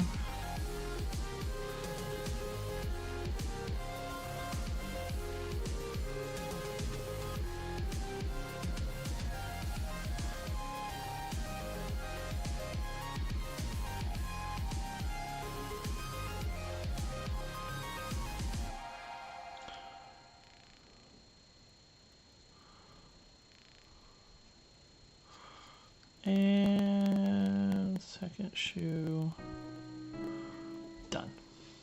There we go. And voila, he's looking great. I just want to make one more pass on a color, and then we'll put him down for a while and let him dry. Where's Wildwood? Foreground, Black Templar. Oh, there's Wildwood.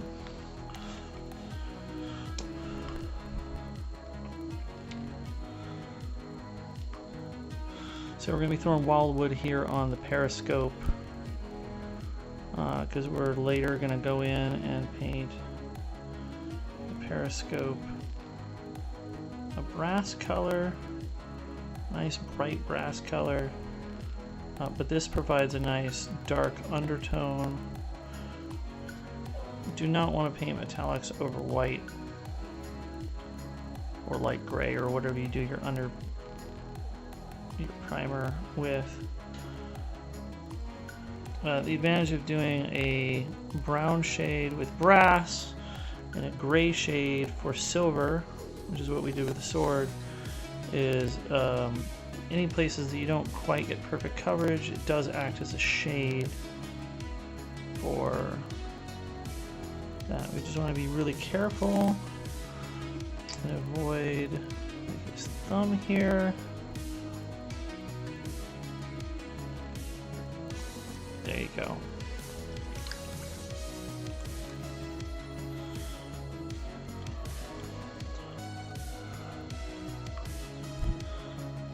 Bit more paint right there on the eyepiece.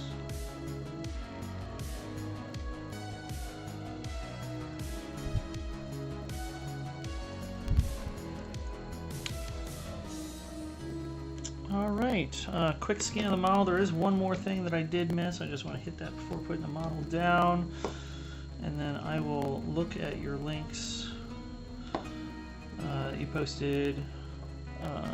Glorious out in just a moment. Alright, we're doing skeleton horde. We're going to do skeleton horde on these little armbands on his hand.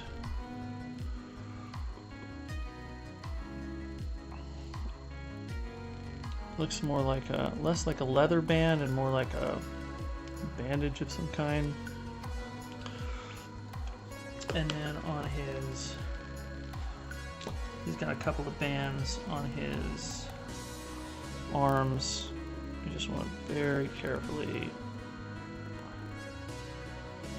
fine brush, just. Ooh.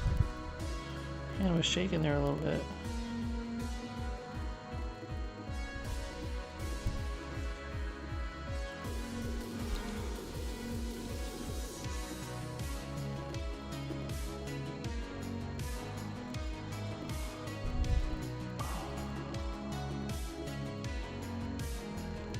It is very important when you're painting lots of minis to keep your morale up. Another reason why, if you batch paint,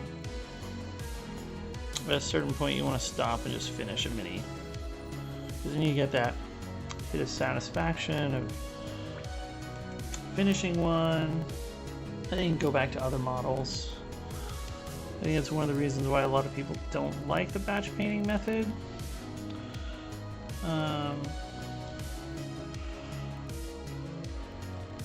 You know, people have a tendency to focus on one model for too long, or one step, or whatever, and they lose sight of that feeling of completion. And so, you know, some people will prefer just focusing on one model and getting it done, and then going to the next model and getting it done. And while that's fine, I find that it can lead to a lot of inefficiencies. And when you have a lot of minis to paint, I'm looking for as many efficiencies as possible so I can get them all done. And I'm way off frame again. Sorry about that. Let's try this again.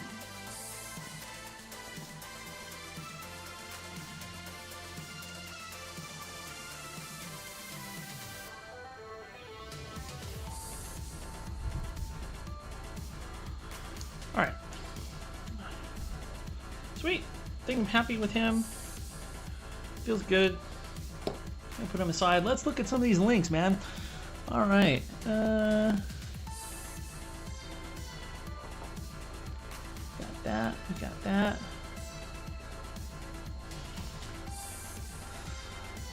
Oh, some of your Baldur's Gate Get Yankee designs. Oh, that's great.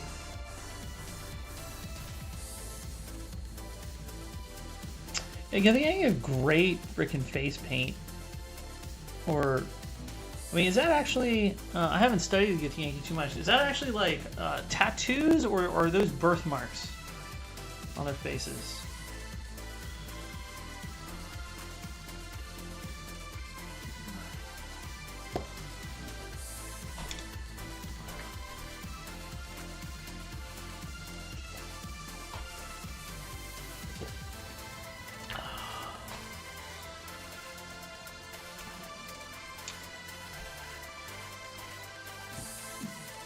Okay.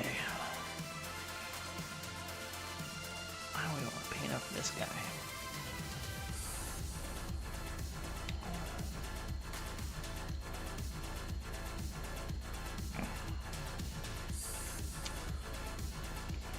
I'm really tempted to just follow this paint scheme. I really like how he came out. Feels very red, white, and blue though. Huh. That was an accident.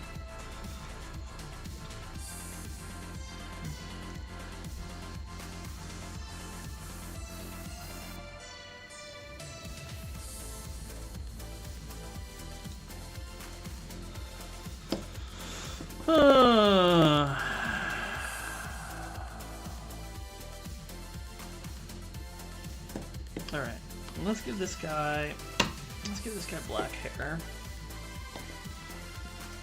Give him my black.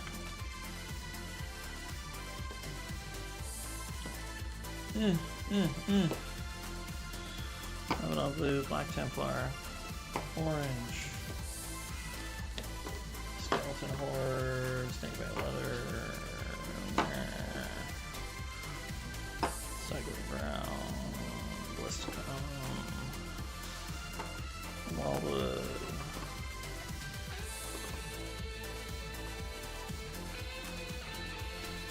Black Templar.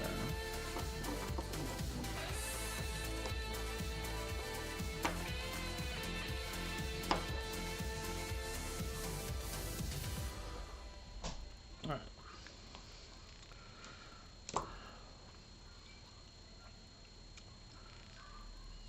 You don't think they're tattoos? Okay. So more like birthmark kind of things?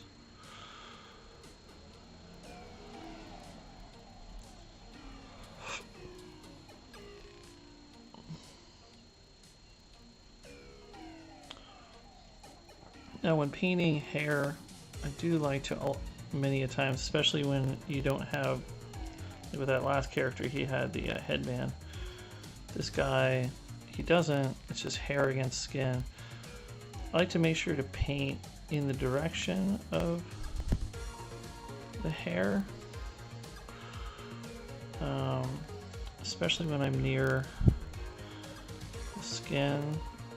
I try to paint from the skin toward the hair, because that'll create little unevenness and it'll make it more believable on the model. There we go. Power Black Templar. You got these great gray highlights in there. Oh, that was too much. Put that up.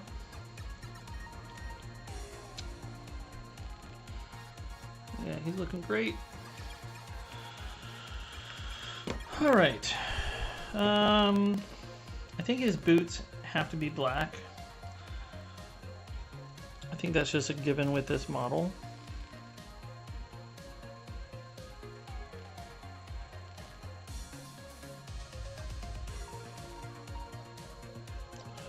Regardless of how I paint the rest of them.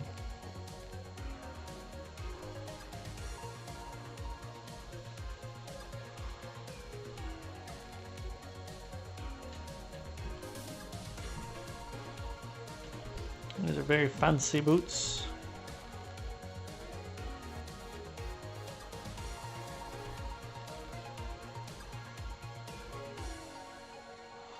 I think it'll tie in nicely with his hair as well.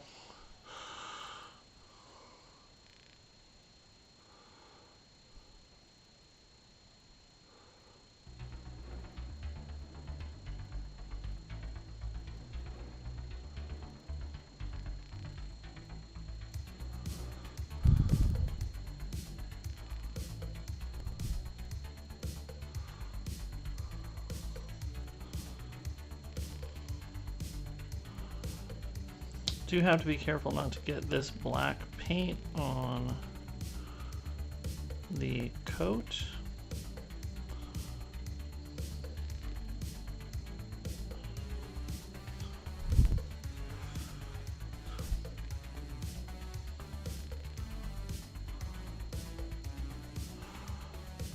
But here we go, nice boots.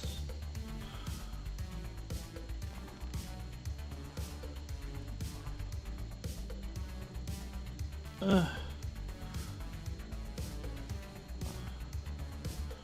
a couple of spots really hard to hit on this model. Under the cape. But doing the best we can. Okay. Looks like he has a brown leather something over here. Some kind of bag. Maybe it's another book. Who knows? I think I'm just going to do leather. How good is it for a fighter to multiclass into a Spore Druid to get extra necrotic damage every hit? I have not really thought about that multiclass before. Not in normal DG, not VG, in normal DG. I would have to look at those rules. I think the problem with fighter is you really have to think about the way fighters damage scales is really how many attacks they have. So if you're spending time picking up a multiclass, you're taking away from more levels of fighter that could get you to another amount of attack. So what I would look at is how many levels you need to get that feature of Druid, and how does that compare versus the number of levels you need towards your next multi-attack. That's how I would look at it just on its face without knowing much about the Spore Druid and how many levels you need in Spore Druid to get that and how it works mechanically.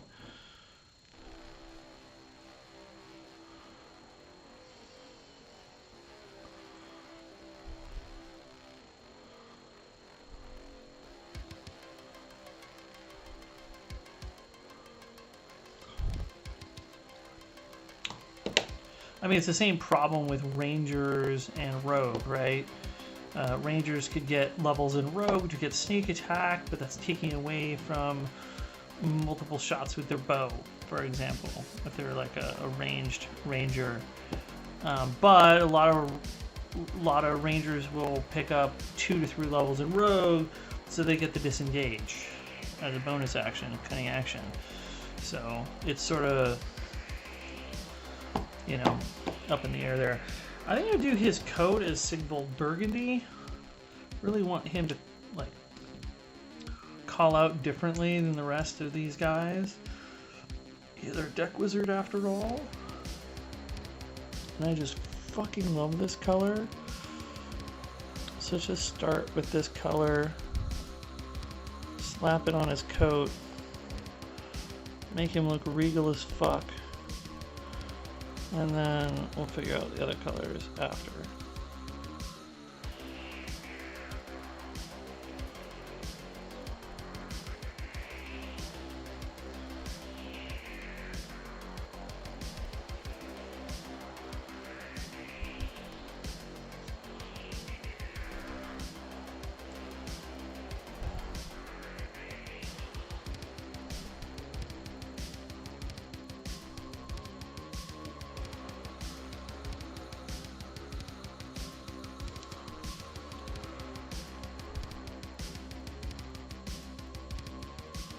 when you're painting a larger area like this, like a cape, is really important to try to cover the entire area as quickly as possible, because you don't want any blend lines between areas that have started to dry and areas that you haven't put paint on. So if you need to stop in a certain area to focus on other areas, you want to do it where there's a crease or fold or something like that, which is why, like, I'm going up to his neckline here and then pulling down, and then I'll do is I'll address his neckline all at the same time. And I'm way off camera again.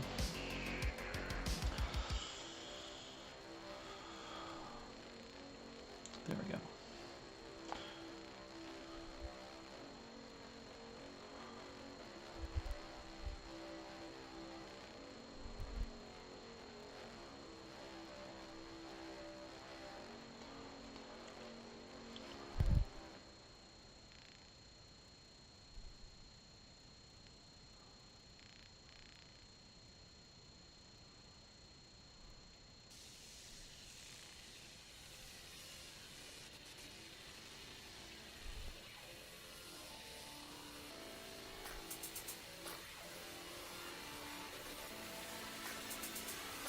Need to be real careful around the fireball here, or firebolt, or whatever he's channeling.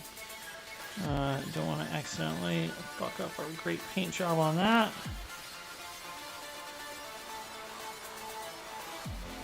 Make sure we get all these under areas. Arm, hits. There we go.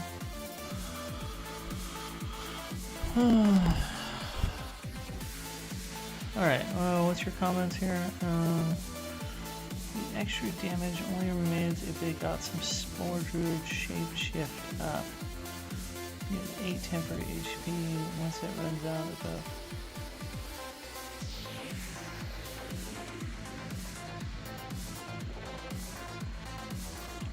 the... Oh, I see. So it's about getting temporary hit points? Oh.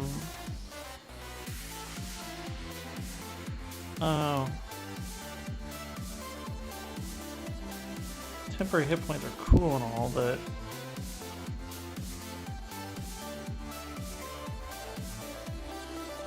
that doesn't feel like that's an essential part of what a warrior is providing to a party.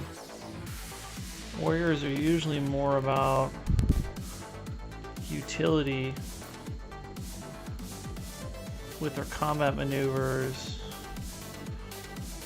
At least that's the way I've seen a lot of people play warriors.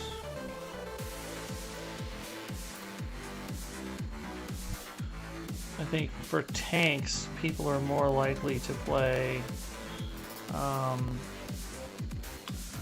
barbarians or paladins, or paladins can also be just incredible damage dealers too. Smite is so fucking strong.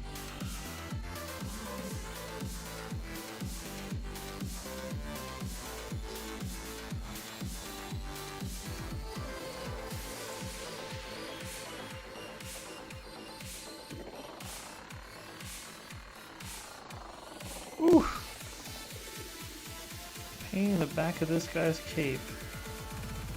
Gonna be problematic as hell.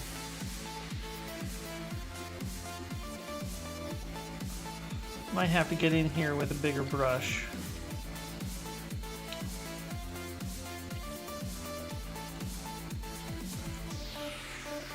One that I can just sort of pray and spray with.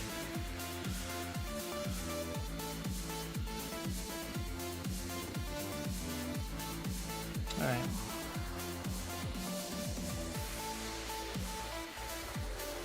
Yeah.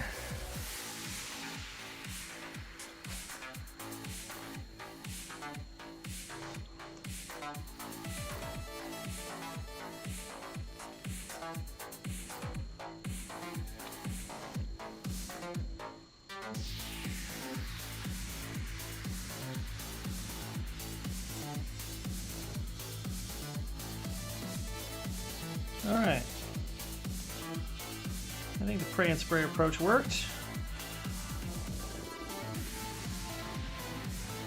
We got a little bit of extra paint here on the front, but we can fix that.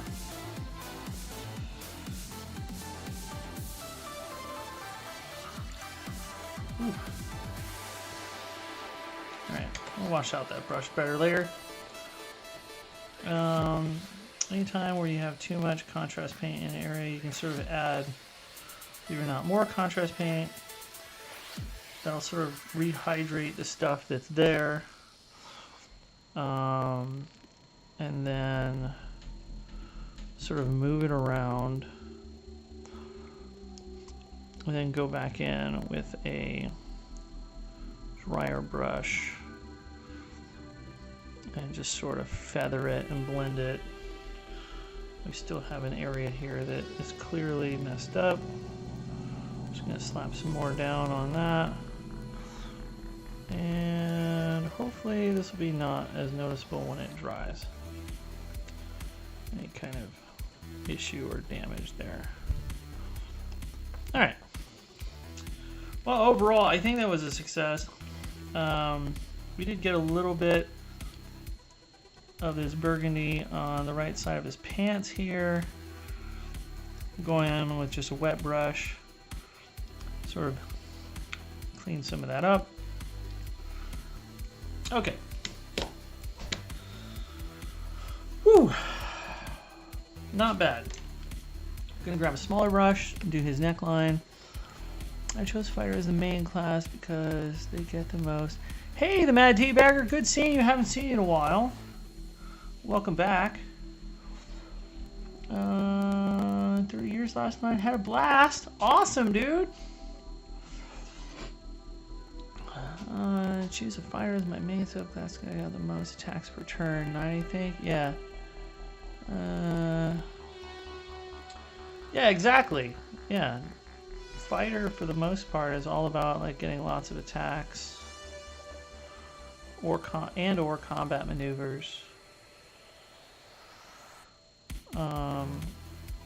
So yeah, if you had something that you would add to that would give you damage every turn, like, oh, you put 1 level in Ranger and you could Hunter's Mark.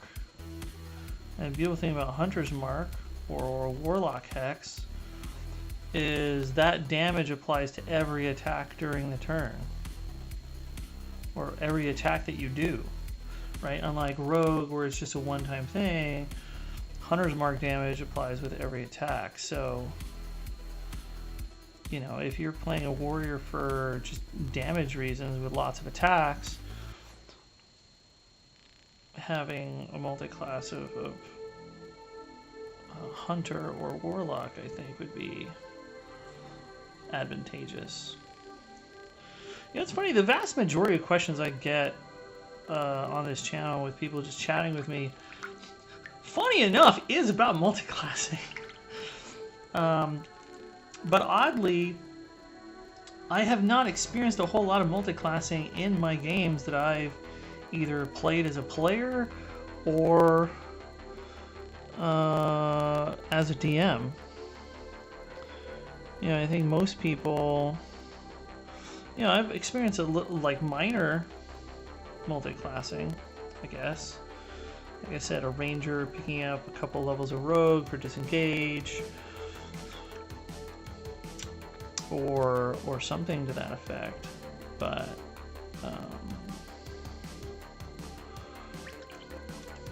I guess I did have a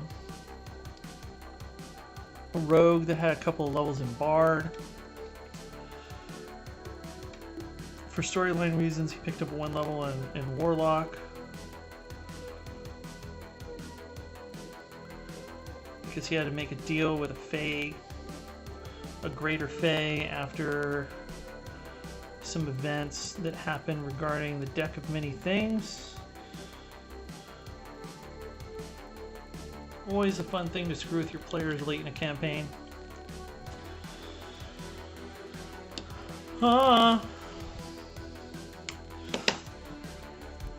Let's see here. Rogue started off the campaign dead, and the god of the dead gave him a set of cursed daggers, sent him back. Here it's.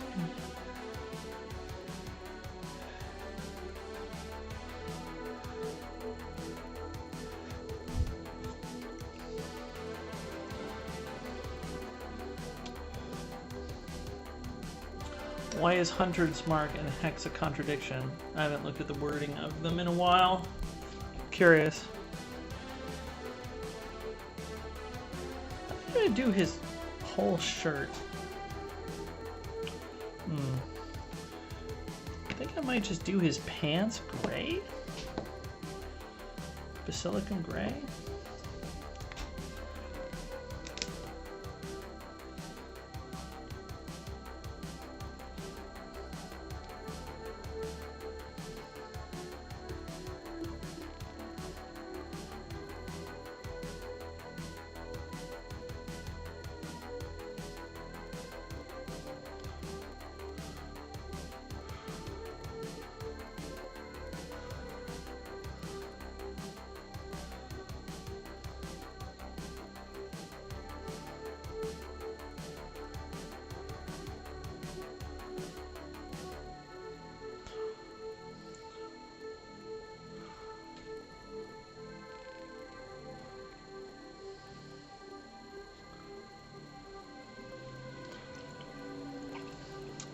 Love it.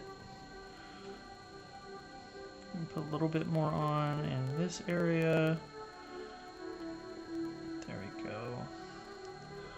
Looks a little dirty. That's okay, it's just pants. And then I think I want a bright color for his top.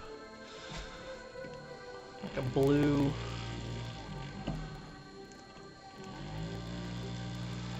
How will that look against the burgundy? I need a medium blue, probably.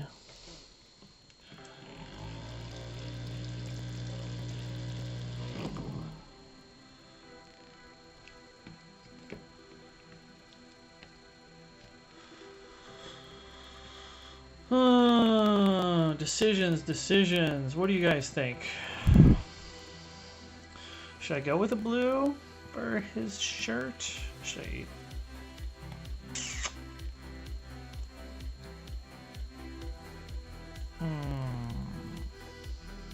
I don't think I want a green. The green would look bad against the burgundy.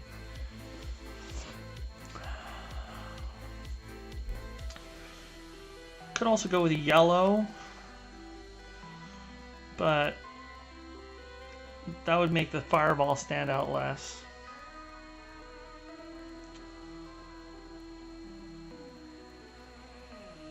Yeah, I think I'll go with the blue. I'll just stick with the blue.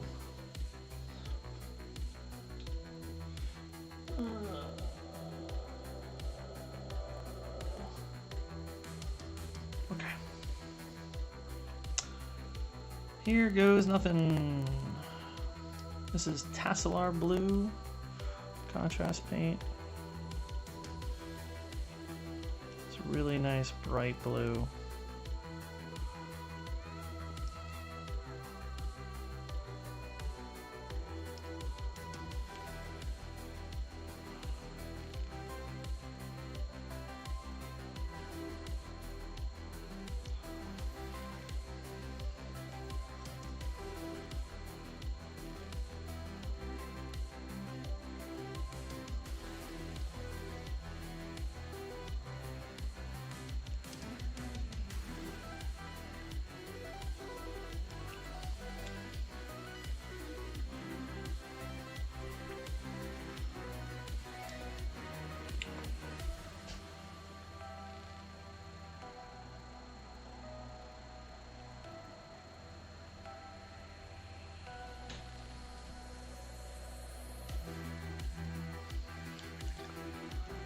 There we go. It's very dapper. Yes, yes.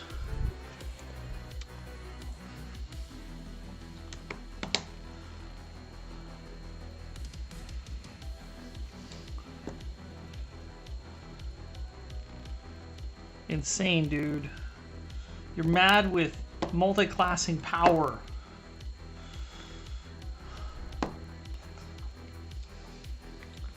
Throwing out completely crazy ideas.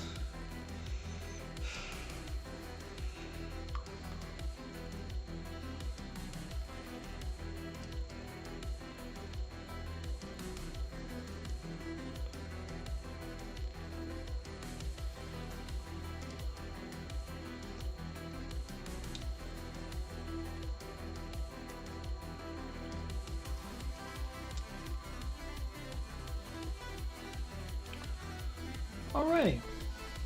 Yeah, I'm pretty happy with how he came out. I'll put him aside for now. Let him dry before we do more things to him. Actually, no, I do want to do one more thing. Since we put... I believe it looks like his base is pretty dry at this point. Yep. We're going to apply some regular Agrax Earthshade on the base.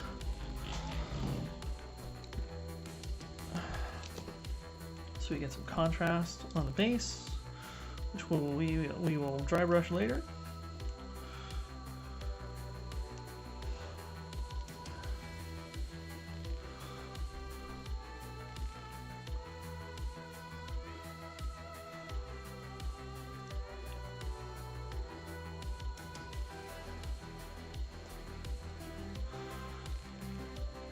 Now when we go back through later and we dry brush the base, that will help tie together the boots with the base. Get the dry brush, we'll get a little bit of that dry brush paint on the boots, make the boots look a little dusty. There we go. Alright, so that's good there. 2 down, 3 go. How long have we been streaming? Streaming for about 2 hours. I might take a quick break, quick bio break, fill up my coffee, that kind of thing. Please continue to hang out and stay with me. For those who are hanging out, I appreciate all the conversation and commentary here. But yeah, I need to take a quick break. So I'll be back in a few. Thanks for watching.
All right, I'm back.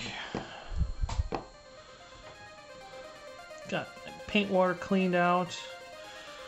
Forgot to grab another paper towel. I'll be right back.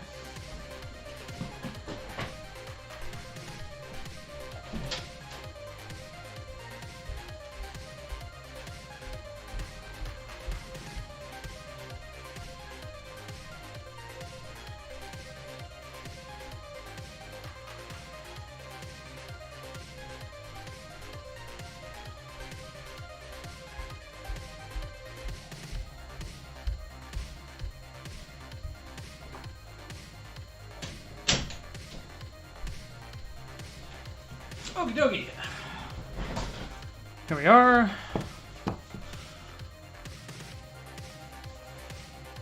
Boom, boom, boom. All right, let's do this guy next. I'm pretty excited. While I was away, I was thinking about how I wanted to paint this guy's gun. And I realized that I have this great metallic paint. Yeah. Iron Warriors. I use that for painting his gun. His cannon. He's got a frickin' cannon.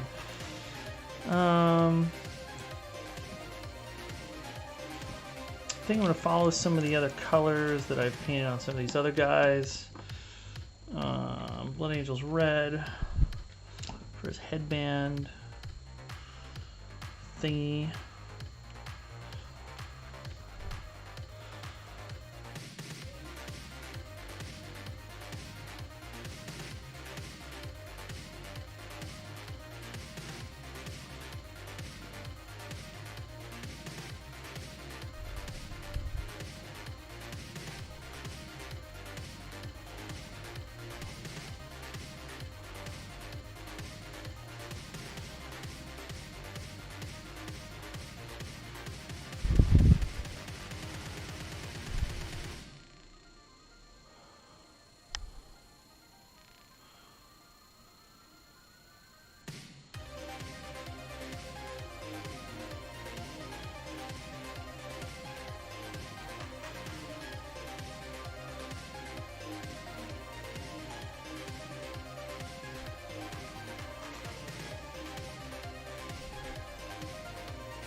And we want a nice clean line.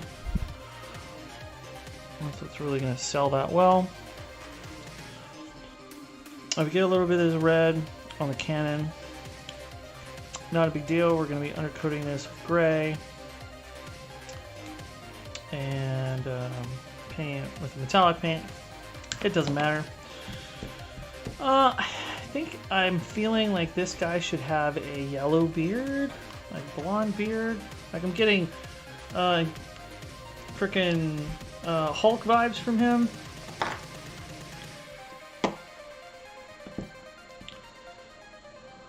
Like Hulkster. Not the big green man, but WWE Hulk.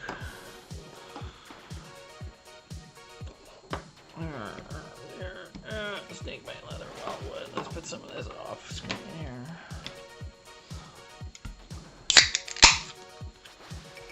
A little ASMR there. Cracking a can of Coke open.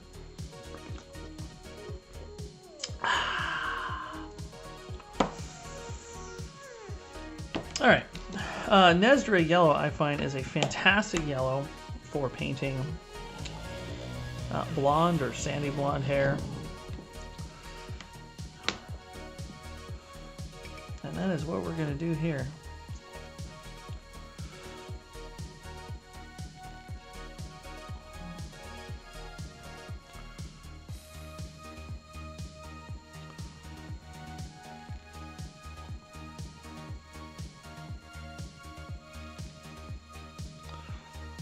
Funny enough, this guy has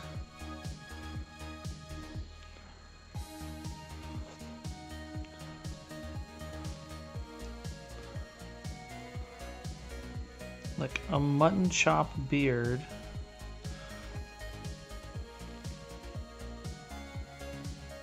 And mustache, but no facial hair on his chin. So it's just like,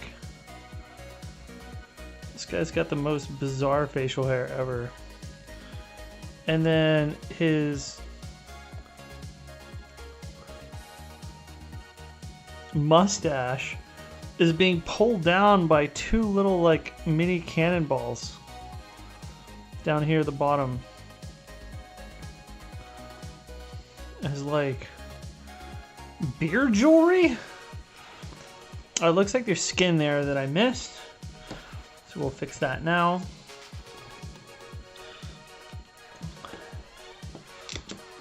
Back to yellow. Unfortunately, this is in an area of heavy shadow. You just sort of slap this back there, and there will be sort of like a line where the skin blends right there, but thankfully it is at a crease in his neck, so it'll be a believable transition line anyways. So we didn't goof too bad. Alright, and again, we get a little on the cannon, who cares? Doesn't matter. Alright, because I'm tired of looking at a white cannon, we are going to slap some paint on that cannon. We music today, put it going and flash away.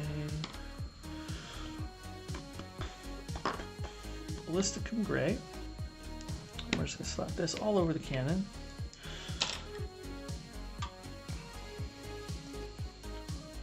Moving back to a larger brush. If we want, we can even go to this nice big fat brush.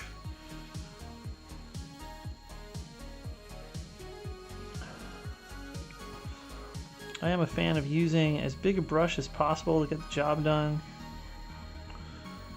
Less brush strokes, the better.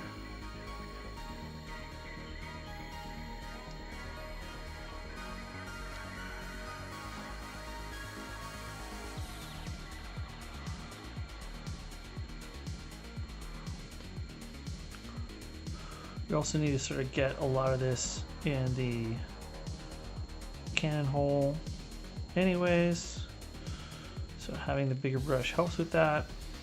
Just kind of jam it in there.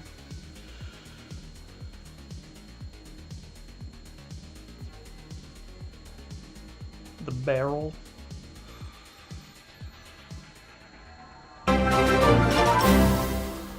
Hey, what do we just have there? We got rated! Holy crap! How many did we get rated by? Phoenix rated with 1 viewer. Welcome. Whoever rated me, I appreciate it. Appreciate the support.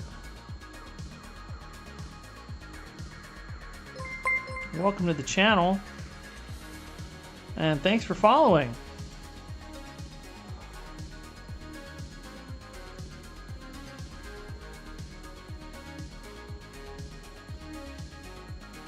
We are painting up miniatures for from Loot Studios for the Ghost of Saltmarsh campaign. Bunch of pirates.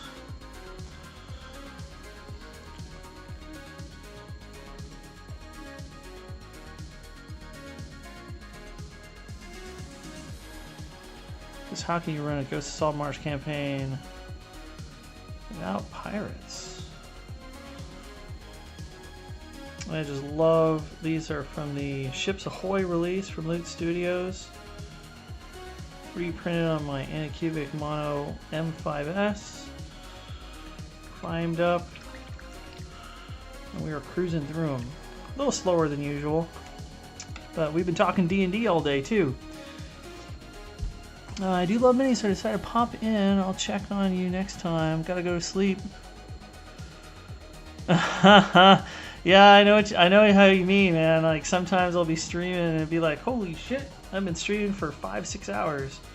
When I originally, I try to plan for 4-hour painting sessions, but Yeah, thanks for raiding. Appreciate the support. Helping me get to my next follower goal.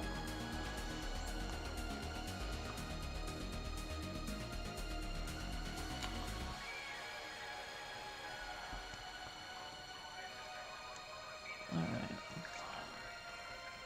Oh yeah, we want to put some of this on his little cannonball earring things.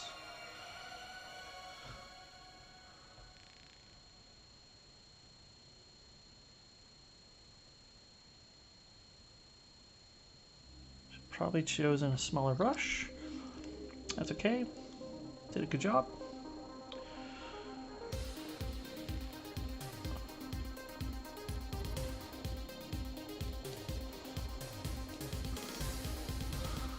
Probably hit these with metallic anyways, but I just want to get some undertone and some shade between the ball and the skin.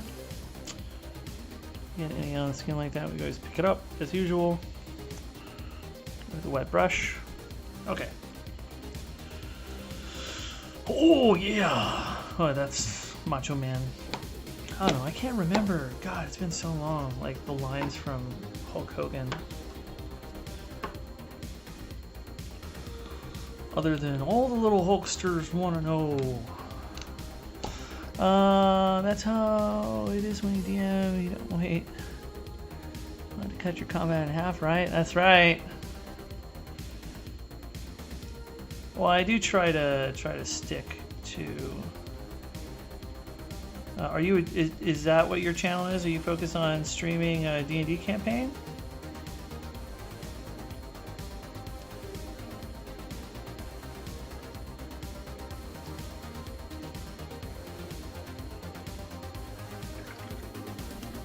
I figure that's what a lot of people do here in the D&D channel, is streaming actual D&D campaigns.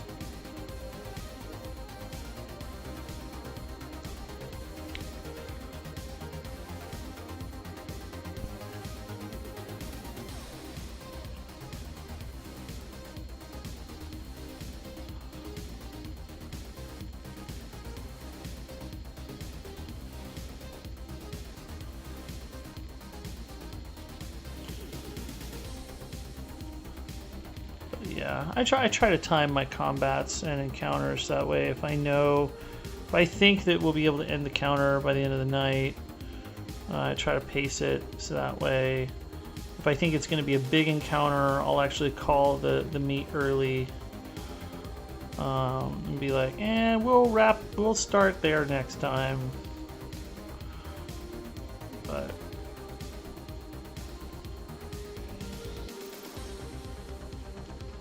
don't want to get into a long, protracted combat at the end of a session.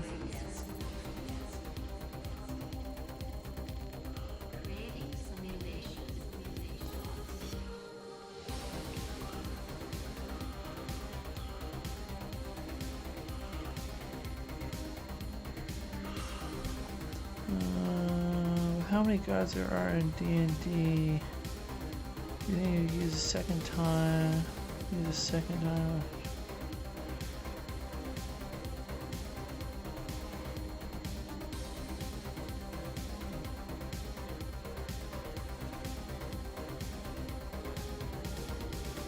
I'm not quite following your question. Maybe I'm misreading it.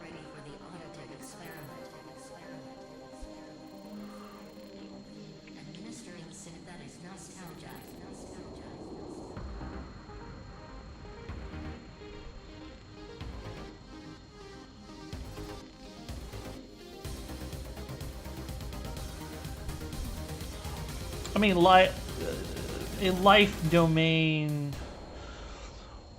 I mean, do you not like life domain clerics as a concept, or you just don't like life deities?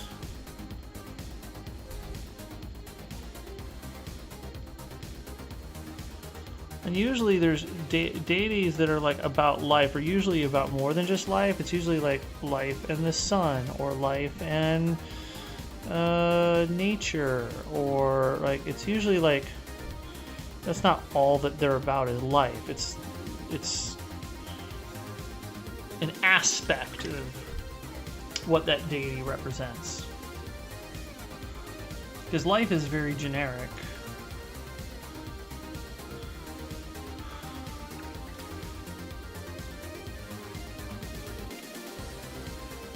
Oh, deities based on real life religion? I mean, not to get super political or religious, but I mean, I play D&D with a lot of atheists, and religion in a fantasy setting where the gods literally influence the world and give you magical powers and are actually, you know, you don't. The funny thing is, you don't actually need faith to believe in the gods in a D&D setting, because they're present. They literally give you powers. They literally talk to people. They literally manifest angels. There's not a whole lot of disputing religion. I think religion in Dungeons and Dragons is more of a place of, do I believe in the same philosophy as this god, and do I think that their influence upon the world is good or not, and therefore do I pledge myself to this god or not, and doing their good work or not. I think that's where religion in D&D plays more of a place. And I've actually been in campaigns before where I had players who proselytized, and it was kind of silly, honestly.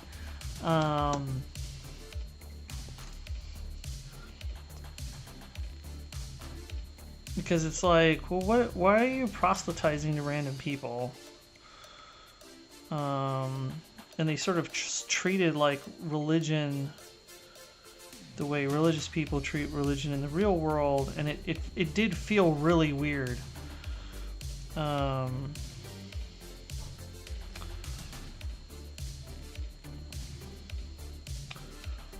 if there are religions that are loosely based or directly based on religions in the real world, I guess I don't explicitly have a problem with it. I guess I have more of a problem with how people treat religion within the context of the game and the D&D world.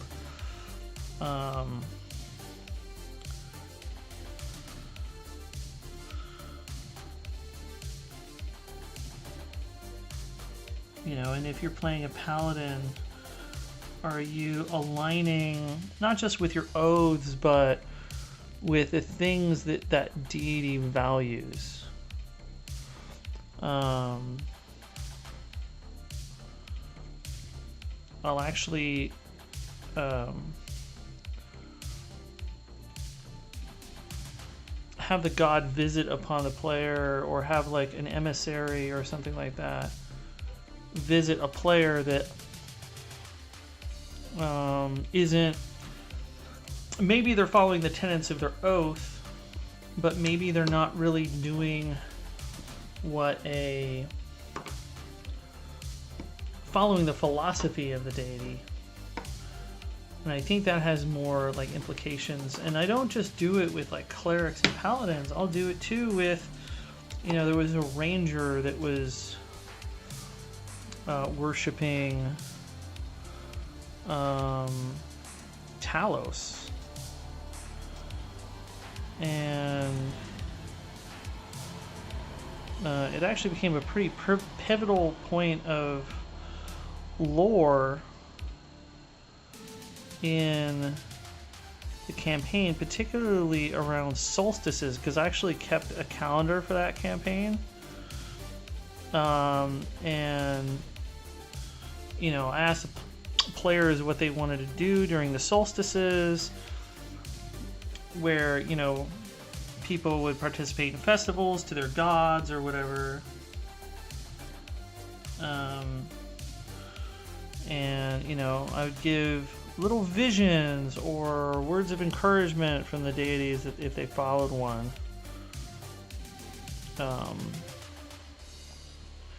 And I actually started bestowing special powers to that ranger because of his worship of Talos, which actually caused a lot of contention in the campaign. But it was so interesting how that character's story developed that I thought it was cool to sort of give him a few little extra... You know, they weren't like game-breaking combat powers or anything, but it was stuff that helped make him feel unique and make the campaign feel unique.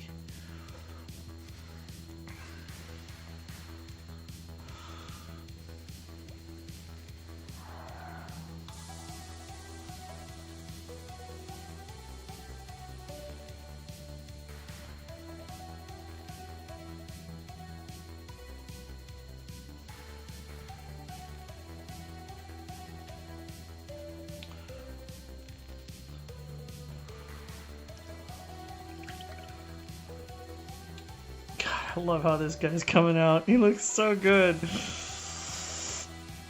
How do I want to paint his pants? Do I go with the dark blue? Do I go with the dark blue?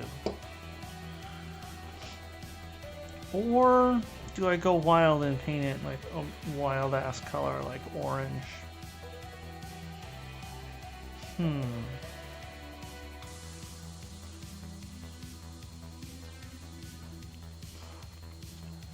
Yeah, I mean, I hear what you're saying. I mean, again, I have less of an issue of what mythology is being represented. Green pants? Making a call on green pants.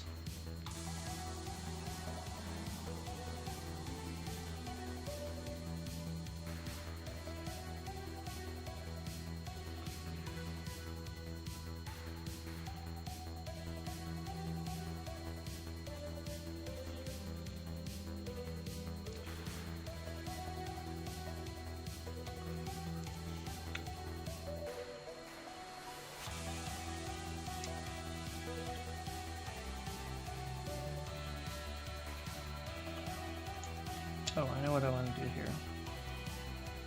We're going to do Skeleton Horde for this rope that's wrapping around it, and we'll do Wildwood for the actual...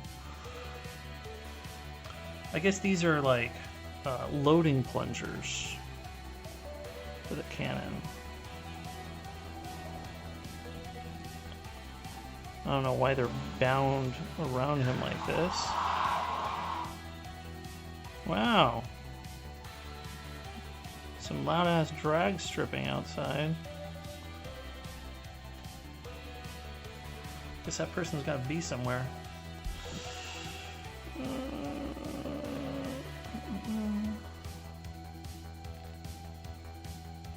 Attempted to look up old pictures of Hulk Hogan and then decide on his pants color based on that. Because, I mean, this guy just gives me Hulk Hogan vibes.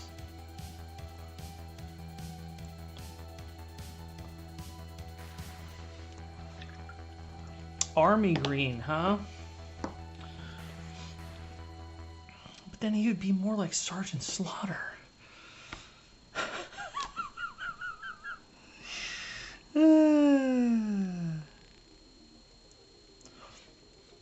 Maybe he's Hulk Hogan and Sergeant Slaughter's love child, who didn't want to follow in the footsteps of his parents and became a pirate.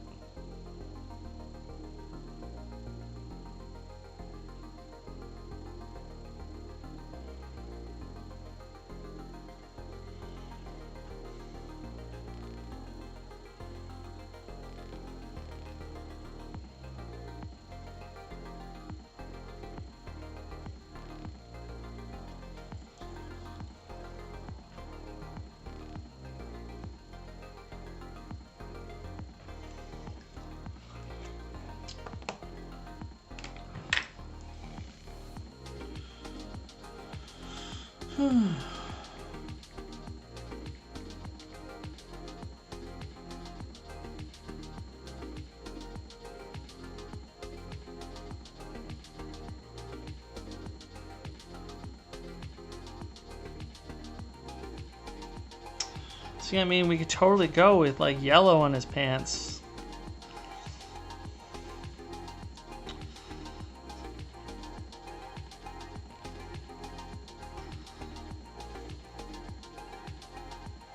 Especially if we're going like old school Hulk Hogan. It's got to be the red and the yellow. You know what I'm saying?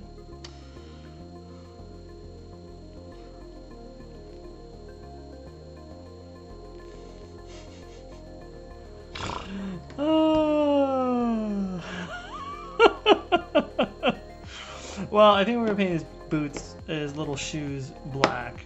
Either way, let me get that done.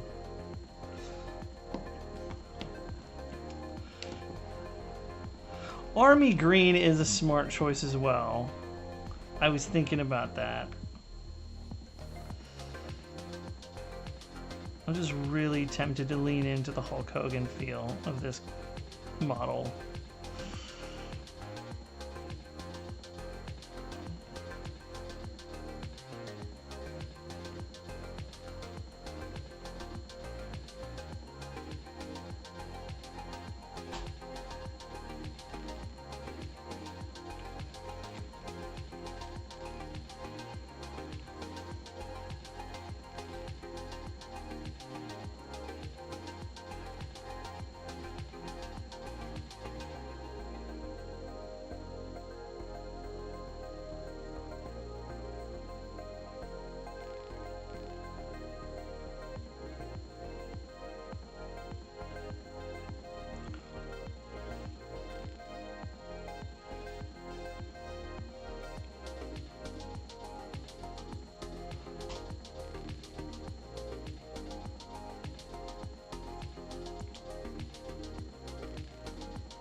If we went army green, I do have a Militarum green, which is really great army green that would go well with this color scheme.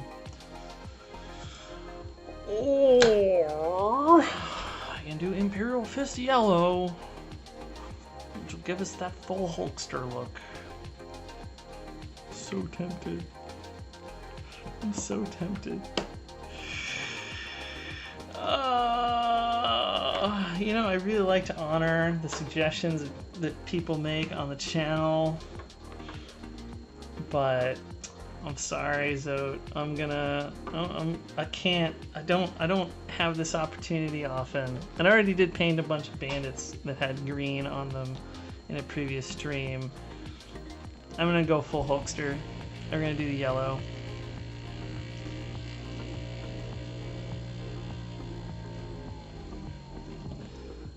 Before we do that, there are some little details on his pants I just noticed down here. There's like a little red band, or a little cloth band on one leg. I'm gonna do that with the red.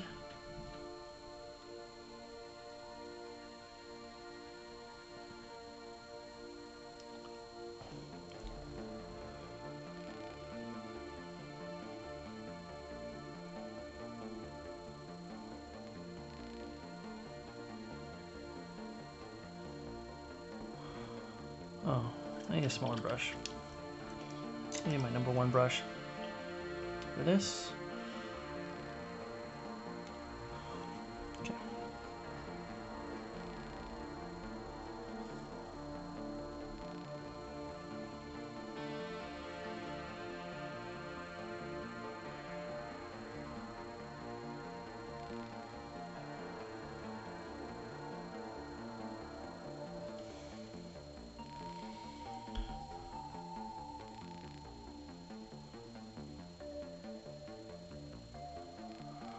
Whew.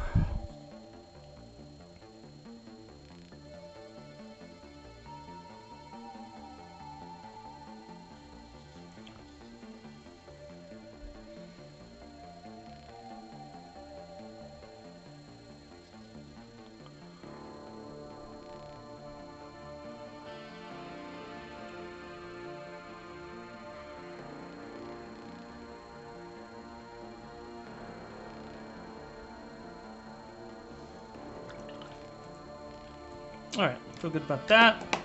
And then over here on the other side, we got some rope tied around his leg. Gonna use some skeleton horde on that. And then we will go all over with the yellow.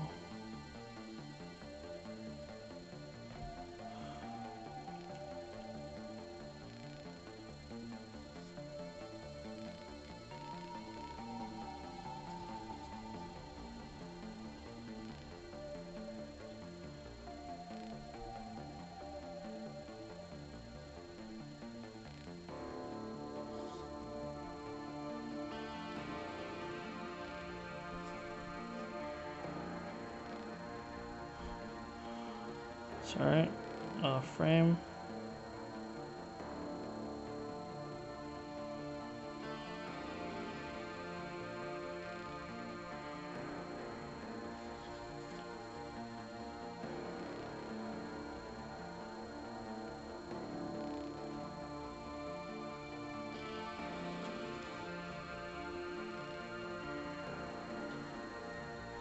Okay.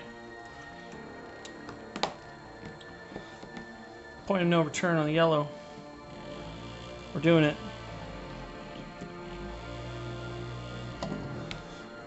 We are doing it.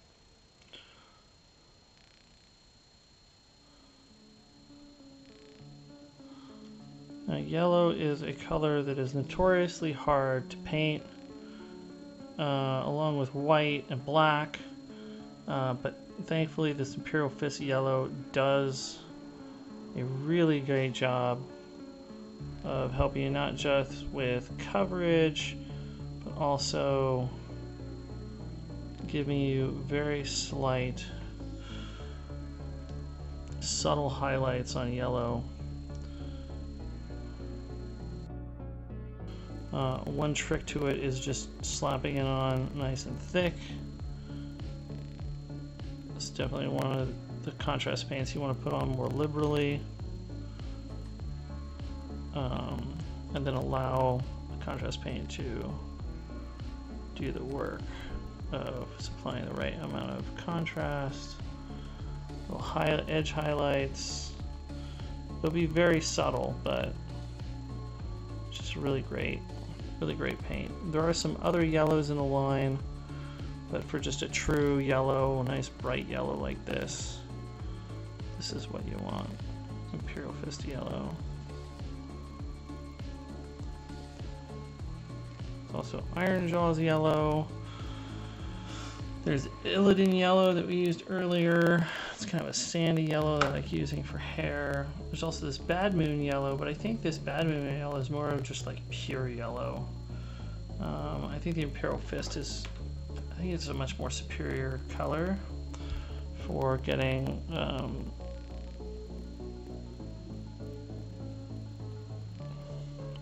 I don't know, maybe Bad Moon's yellow is better than I'm giving credit. I haven't used it actually. I kind of go ham with these contrast releases and I get everything and then play with it later.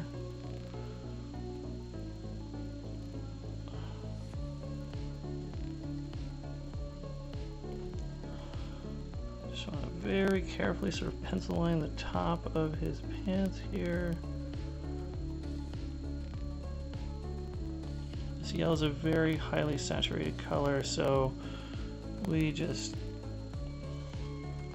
you just barely cover over the belt there and you'll see it without, you know, needing to get a lot. Boom, look at that. That just makes the belt pop. Same thing here on the back.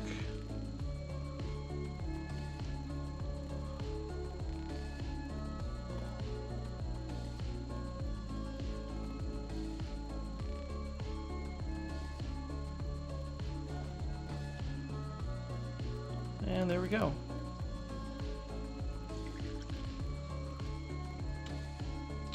Yeah, I'm happy with the yellow.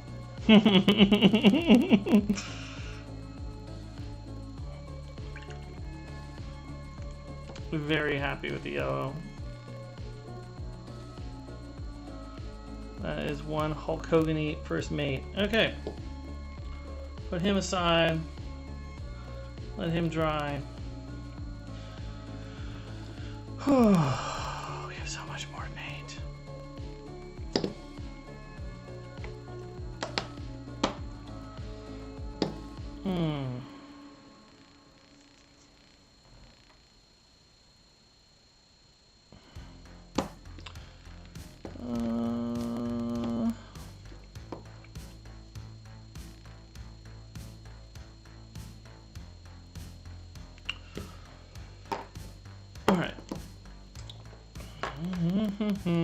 Nope, not snakebite. Where's my skeleton horde? There's skeleton horde. Alright, we're gonna slap some of this on the front here.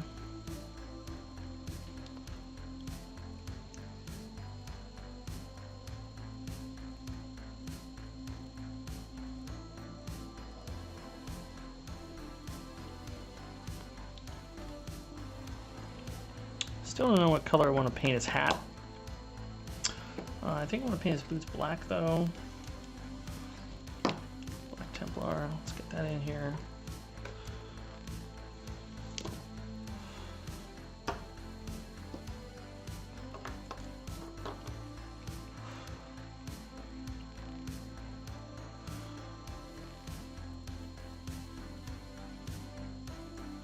Again, when in doubt on how you want to paint a particular part of the model, paint the other areas that you are come into focus.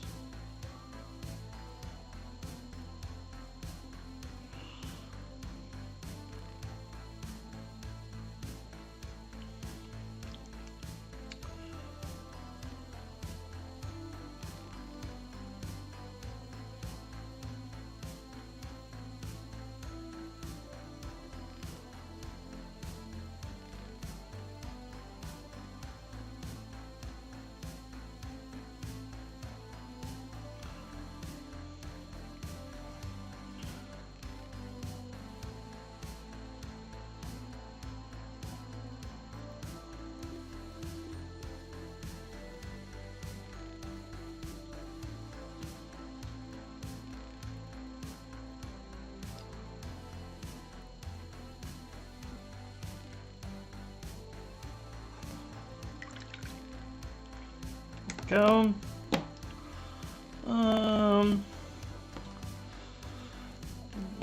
use white for the top of his crossbow bolts.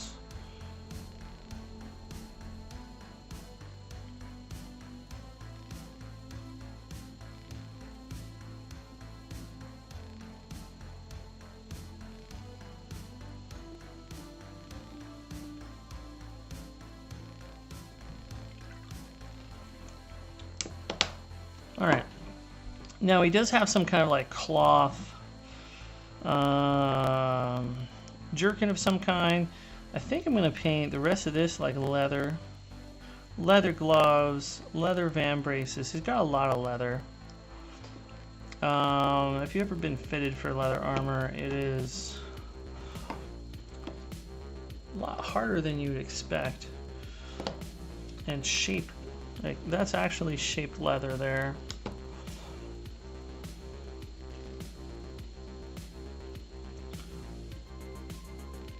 And so I'm just going to continue that downward, including the gloves. We'll just do that all as like leather.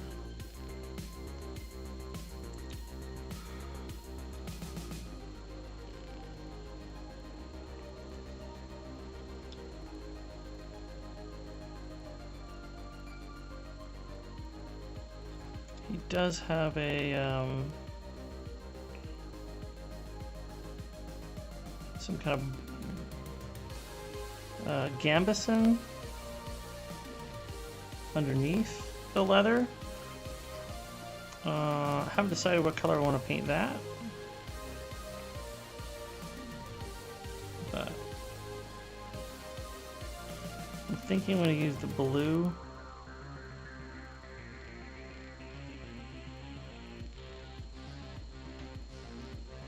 That we've used in some other contexts.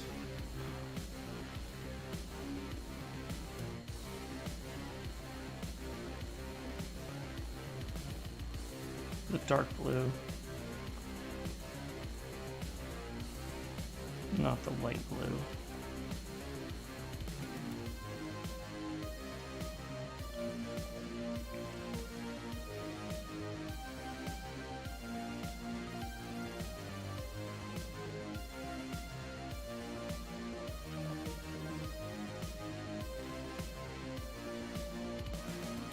A little bit of this paint on the crossbow, not a big deal. We're going to go back in with a real dark paint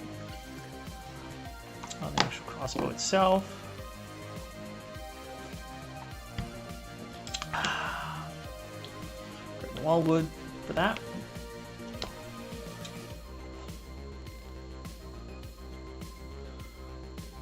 Channel got all quiet. You guys still with me? Or are you just enthralled by the painting?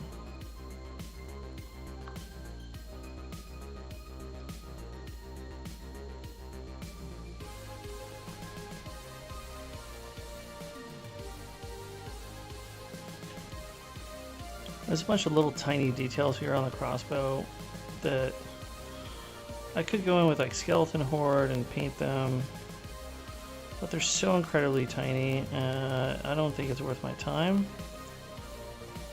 I will paint the crossbow bolt itself a different color. I'm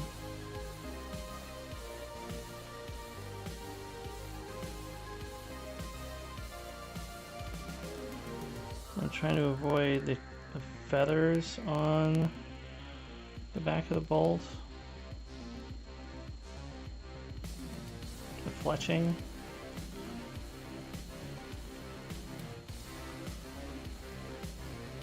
But so that way we have consistency with the quiver.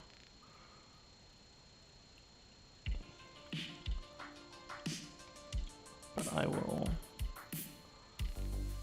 I'm not going to paint all the teeny tiny details in the crossbow. It's just not worth my time.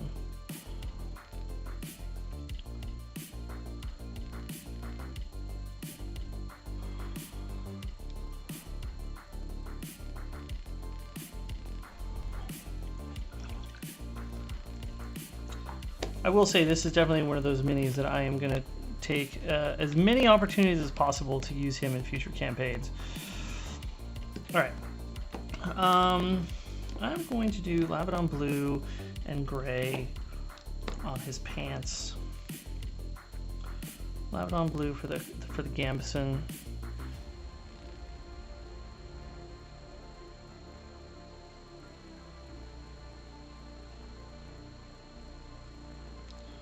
Yeah, this color just looks so good with this checker pattern of the gambeson.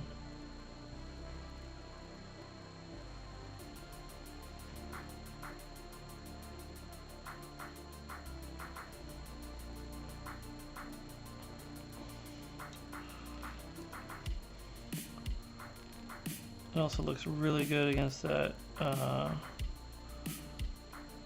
I could put the thing that's like hanging between his legs, which who knows what that's for. Maybe he's like for drying his hands so that his hands don't sweat or something. Well, he's wearing gloves. I don't know what that's for. But yeah, it sticks out nicely against that. Those two colors contrast really well.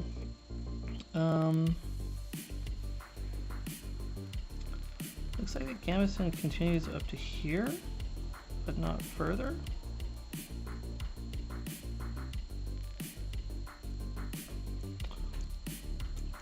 So it's like it's not a full gambeson.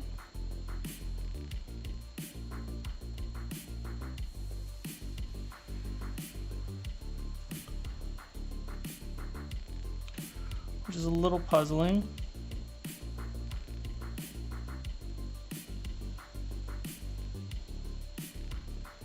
not sure I fully understand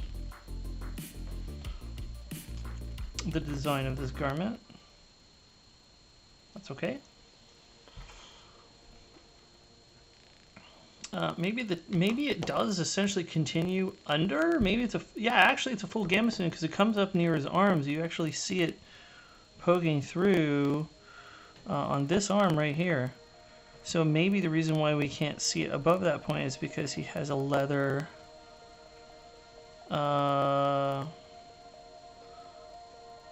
covering his chest, and that's why we stop seeing it, because it goes underneath.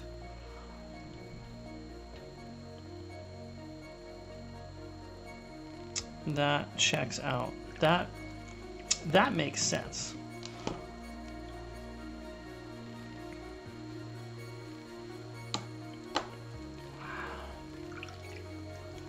Oh, it's a great channel that I watch that talks about like historical garb and recreating them, and you know,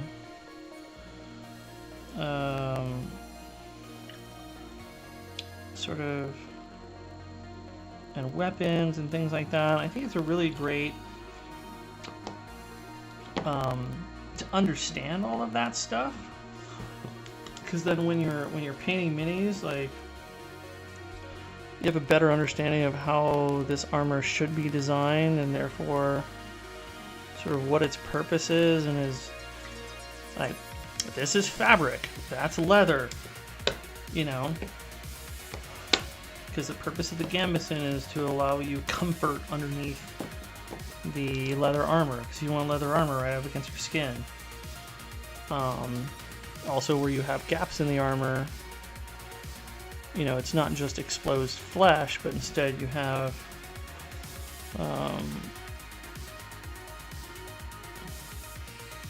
you know, you at least have some kind of protection, even if it's just cloth.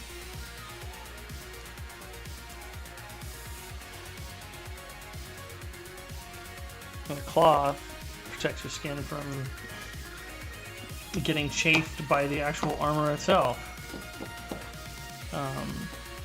So, anyways, being kind of aware of all of that, I think, is kind of important. It helps you in guiding how you should paint things.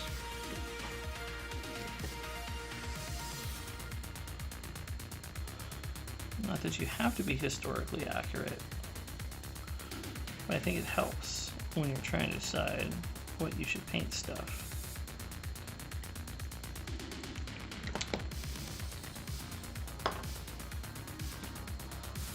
Alright, this blue, I'm trying to decide whether I want to try to get underneath the back of this skirt down here. Skirt, the gambeson. Nope. Don't want to do that. Don't want to do that. Alright. I think we're just going to use Basilicum Gray here. Where's Basilicum Gray? That's it. This is grayify his pants.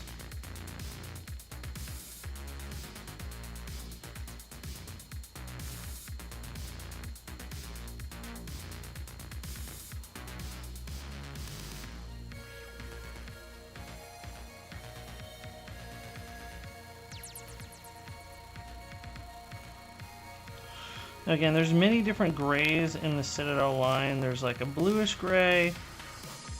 There's sort of a neutral gray like this. There's a greenish gray. And so depending on what your other complementary colors are in the model, it might make more sense to use like the greenish gray or a bluish gray. Just sort of depends on the rest of the model and kind of what you're going for. Alright, so now for the rest of his, like, chest piece. Oh, shit. Knocking stuff over. Knocking over minis. For the rest of his chest armor, I think I'm just going to do snakebite leather, and I might go in and accent some of his shoulder pads or whatever with Basilicum Gray, and that'll give like maybe slightly different, a couple of different shades of leather, so just one is brown all over. That's important to help differentiate parts of the model. Also, I missed the back of his head where his hair should be. So we're going to do that now. Totally missed that. Greyhound orange.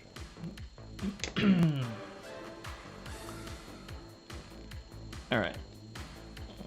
Very carefully get that back here.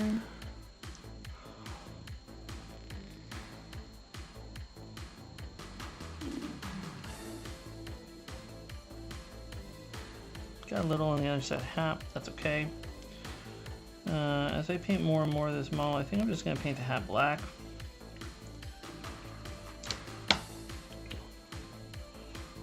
I think it'll tie like the top of him and the bottom, just like we went black hair with black boots there. We do a black hat. I just think that's going to look good.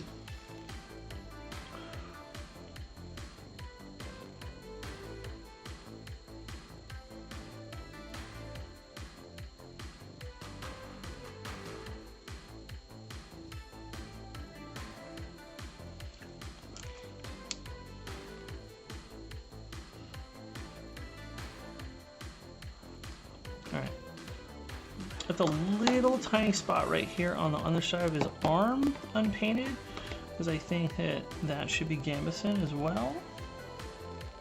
We'll just hit that right now. Generally with armor like this, you'll have that gambeson in sort of the cracks of the armor. Because, you know, these bits of leather are hard, they're not flexible.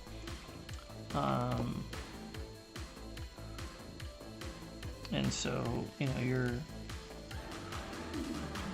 your armor is actually, you know, where you actually want it to be flexible, that's not going to be armor, it's going to be cloth.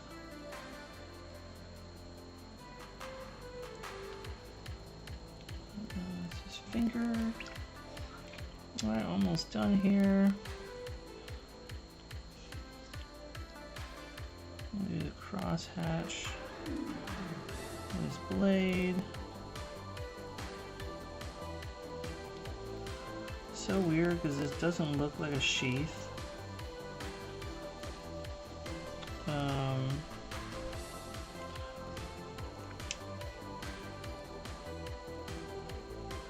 Just looks like it's bound to his hip.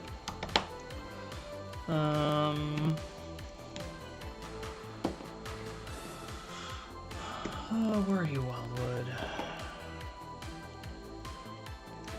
Leather. There's Wildwood.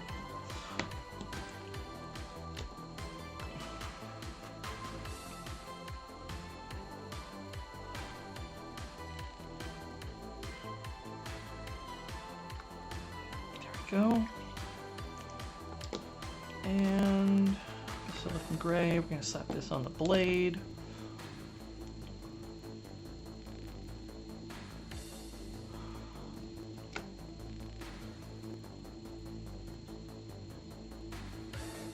Just like that.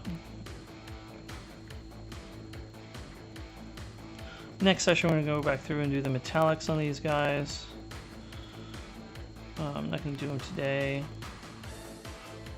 Getting pretty at the end of my rope at this point. Been streaming for several hours.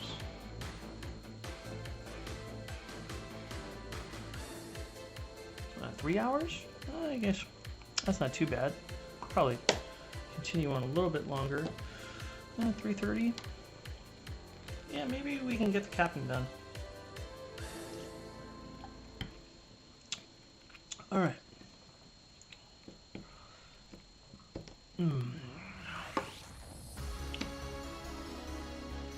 Limit on blue, get that over here. Black Templar.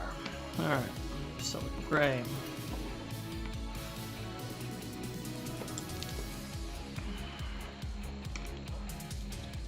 I want to bigger brush for this. Thankfully, this hat is extremely textured, so, but we do want to be careful near the skin.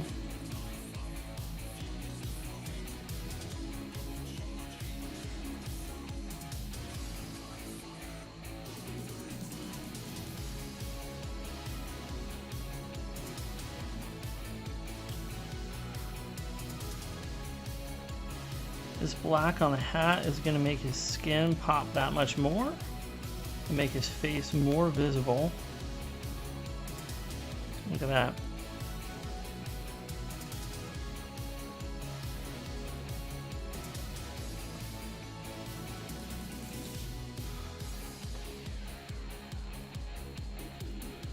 Alright, on the top of the hat, we just want to make sure to put a nice even coat.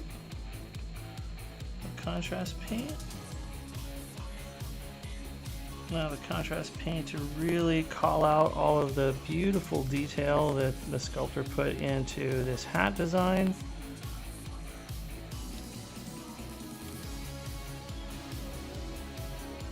Now they say you really want to focus your energy on the higher parts of the model and faces. The highest point of the model is this hat, but where we really want our viewer to be looking at the models, we want them to be looking at the model like that, right? We want them to appreciate the face and his beard and everything else. And again, I think the hat being black really helps just make those areas of the model pop. That skin really jumps out against the dark of the hat. You can really appreciate the face. You can even see the ears more easily. Just the whole thing looks better with that black hat. All right, 4 models down, 3 hours. Getting a little bit slower than my average painting speed. Usually average about half an hour per model, 20 minutes to a half an hour. But when you have complex characters like this, that have a lot of detail, can slow down the process. Also, I've been yapping with all y'all here on the channel, so that has also led to me being slower. All right, Captain. Do we give him a white beard?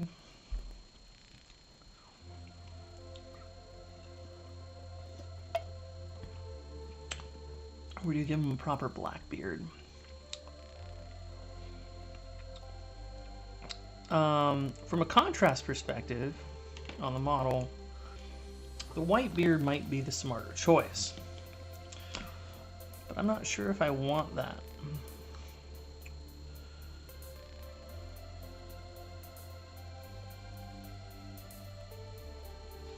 I think I want him to have a black beard.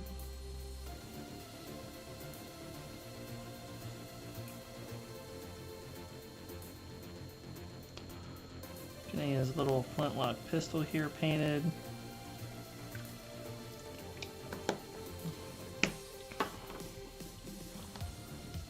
What? Flintlock pistol in Dungeons and Dragons? Yeah.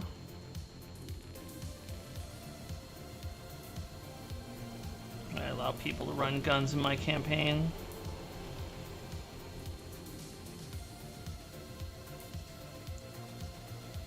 You know, simple flintlock weapons anyways.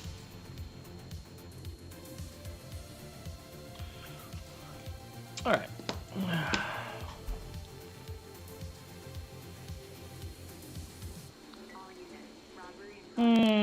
Black boots, black gloves. Be advised, assailants are armed and dangerous.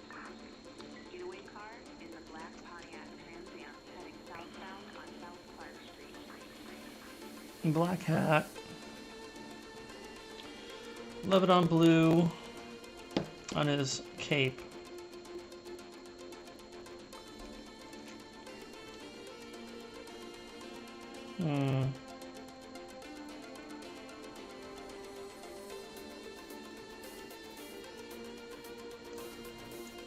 And then I guess we could do a white shirt. Let me go back to our Pirates of the Caribbean sort of reference photos.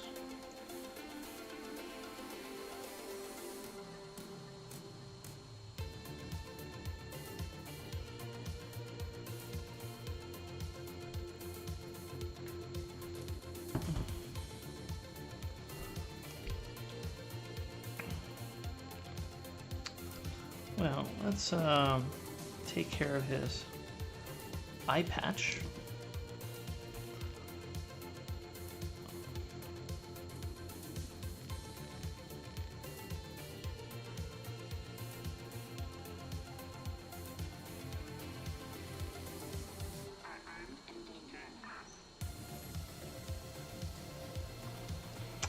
Although,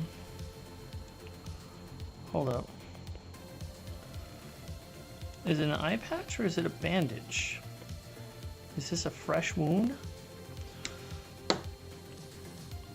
That feels more like it's a bandage. So it's bandage.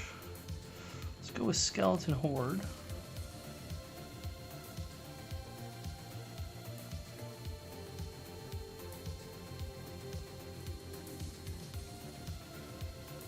And then when we do the hat is black.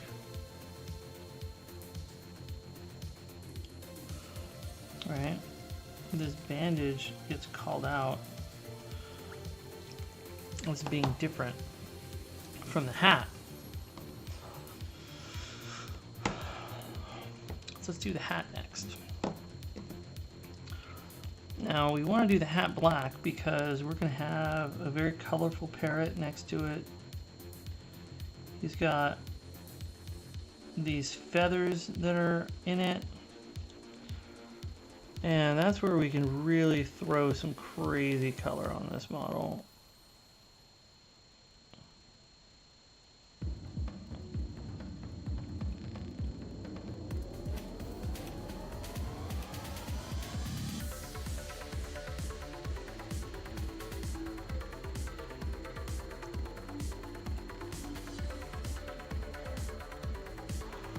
I'll be really careful with our bird and our feathers.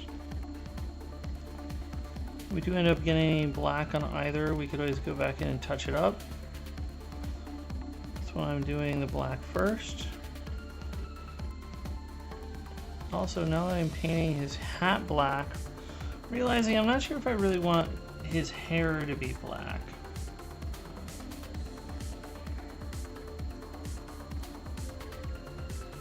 I don't want it to be white either, so maybe I'll go with a gray. You know, salt and pepper.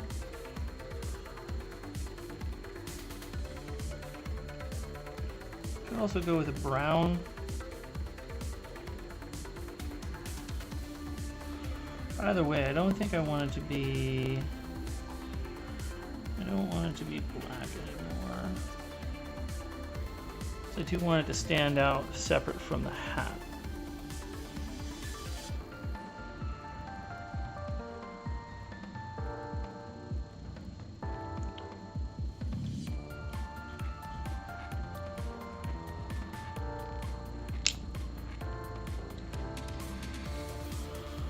Yay for cat hairs.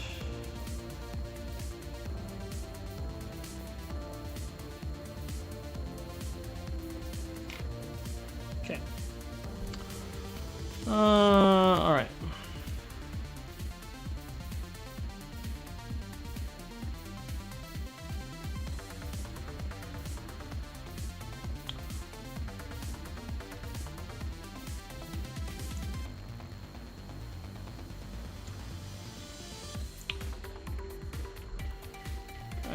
Get his boots.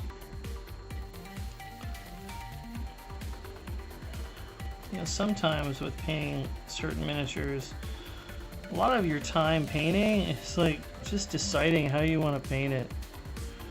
I think the more you can remove that analysis paralysis, the better. Which is why I condone or support the idea of, you know, figure out the colors that you're sure of and just start slapping the paint on. And while you're putting on those colors, you know, you have time to do your analysis paralysis on, or not paralysis, your analysis on, you know, what colors you want to do on the other parts.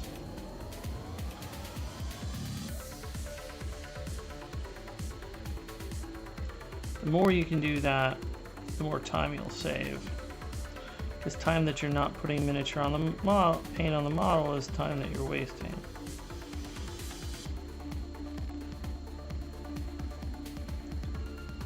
Now I probably spend an extra amount of time while I'm here streaming, like talking about my process, and so it'll seem like I'm going slower than even what I'm condoning or promoting. That's okay. I'm trying to teach you guys sort of my techniques and how you can apply it to your own tabletop gaming.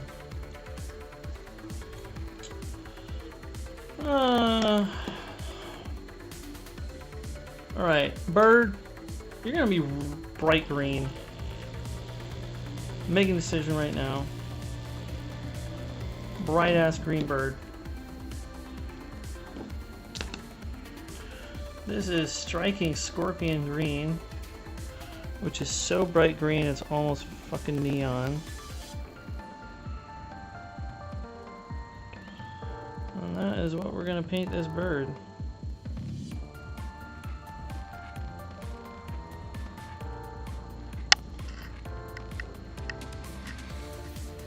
Making sure to get his tail here.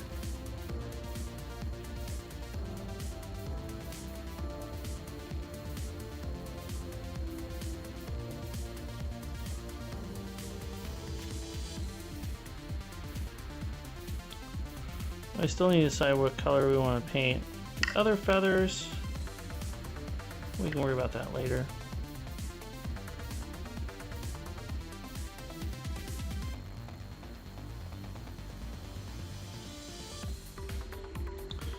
If I really wanted to, I could try to paint his beak a different color. I might go in after the fact and do that cleanup. But right now I'm not worrying about it. Alright, I think the sash that he's got kind of going across him, I want that to be red to tie in with some of the other models.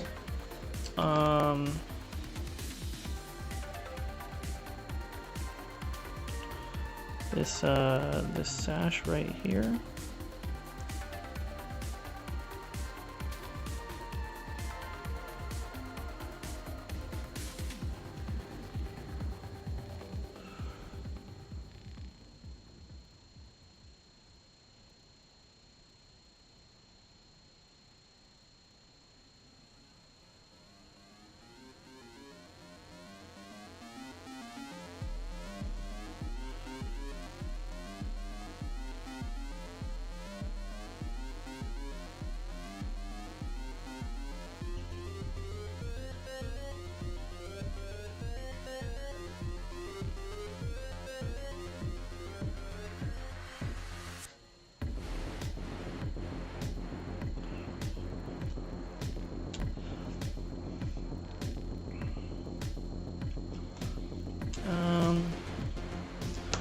Starting to think that I might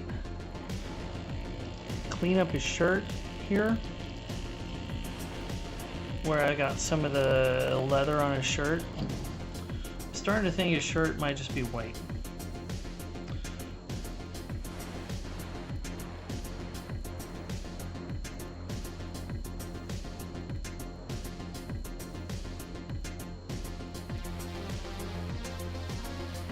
Right now I'm just using Corax white,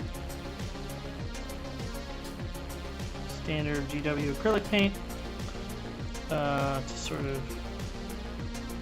clean up where I got the brown on his shirt.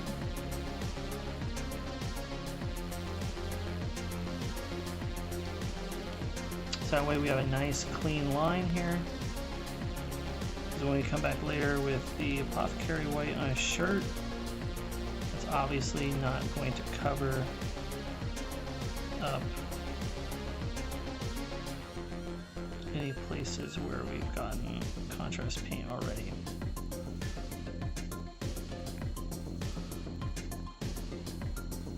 So we want to sort of get it back to our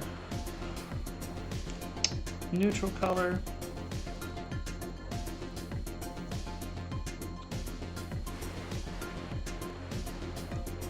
There we go.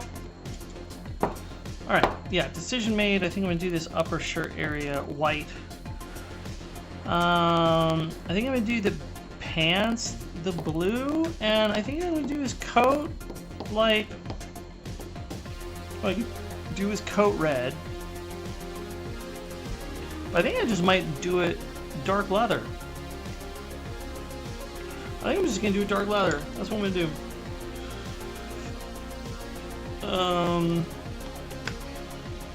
All right. Let's do his gloves.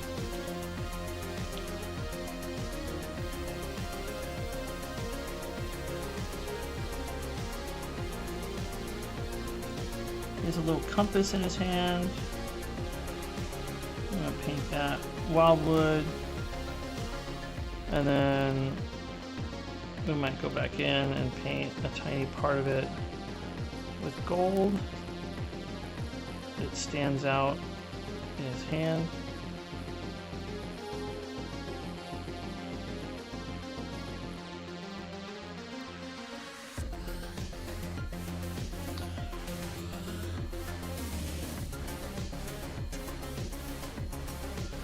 Every good pirate captain needs a good compass.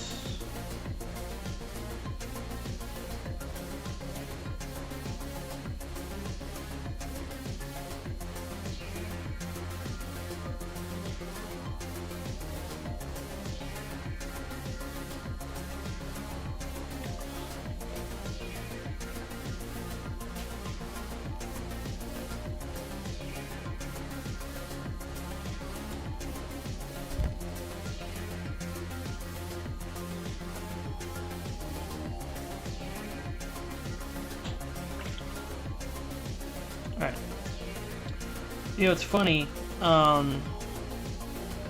maybe Google's been listening to me too much to hear me talk about pirate stuff, but it recommended on YouTube a video. It was a deleted scene, apparently, from one of the Pirates of the Caribbean movies where, I guess it was like 3 or something. I don't know. I lost track of which ones was what. But it's when Jack Sparrow was like captured by that British trading company idiot who got his comeuppance much later. And I guess he was the one who was responsible. Like, I guess Jack Sparrow used to work for the British trading company. And the reason why he got branded as a pirate by that particular douchebag was because he was asked to, you know, he found out that the quote-unquote cargo that he was shipping was slaves. And in one line he said, "People aren't cargo, mate." Inappropriate Jack Sparrow way. And I thought that was a really great line from him. That, like, he's got a code, you know? And like all pirates, like, they believe in freedom and, like, you know, smuggling in general is like opposing the tyranny of taxation and you know, it's just it's really interesting, I think, because I think it's very on the nose of some of the politics that is happening within this Ghost of Saltmarsh campaign that I'm running. Because there's all these different factions, and there's, you know, Saltmarsh is like a backwater, and, you know, the king doesn't really give a fuck about it until, you know, he starts getting pushed back by other nations, and he's like, well, we're not going to succeed as a military force. I guess we have to succeed in trade. We're going to succeed in trade. We got to stop all this fucking smuggling and piracy. And so he starts cracking down. And there's a lot of people who like are like, you know what? Fuck you. You didn't give a fuck about us before. Why are you giving a fuck about us now? And you know, there's a lot of. It is one of the most politically charged campaigns I've run. And a couple of my characters are really, actually all of them are really leaning into that. And they do not like the crown for their own various reasons.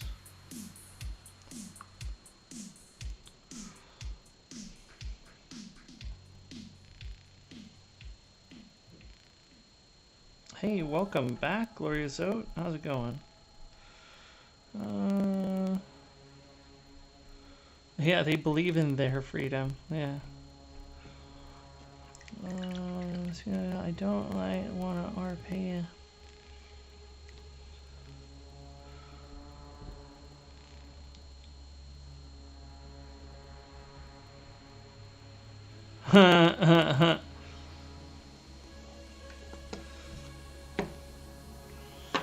If it wasn't a garbage game.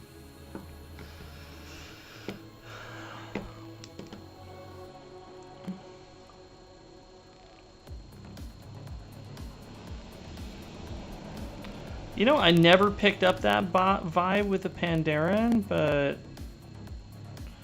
I think I see what you mean. I don't know. I like playing the Forsaken because, you know, yeah. Okay. I know you're going to be playing games when I get back, so I can just give you a hug and cry a lot today. Okay, yeah. Give me a second, guys. I'll be right back.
All right, we are back.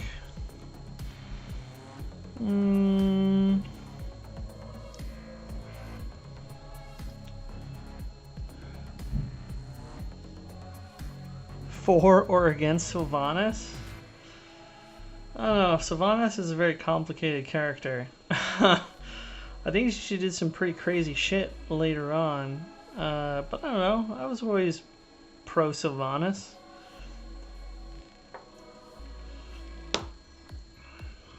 Alright, you know what? We're just gonna... No, we can't go with the white beard because I'm doing the white shirt.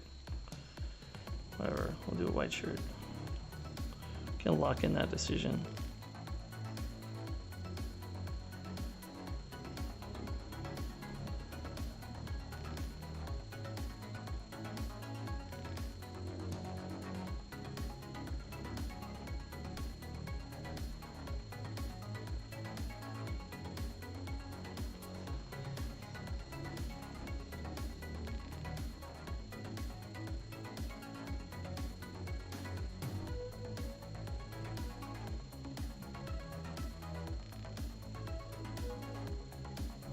I mean, how could you be a Forsaken and anti-Sylvanas? I guess is my question.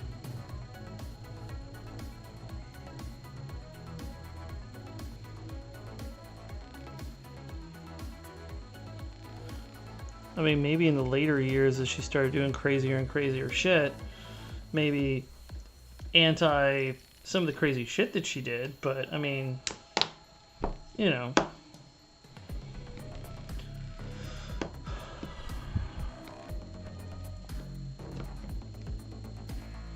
Well, yeah, exactly. In the later years, she started becoming pretty fucking awful, like Arthas. And then, I mean, I'm sure if I was still playing at that point, I would be like, what? But I think I stopped playing in the later part of the Pandaren expansion, if I remember correctly. Or maybe it was the expansion after that. I think it was Pandaria. I think that's when the guild kind of blew up. We were top 25 US 25-man raid team, and just guild got way too hardcore and way too uptight about progression and competition, and it sort of hit an all-time high. And one night, after failing one too many times, there was a bunch of people who just rage quit. And that was the end of 7.5 year legacy. Okay, that blue looks great on those pants. That's beautiful.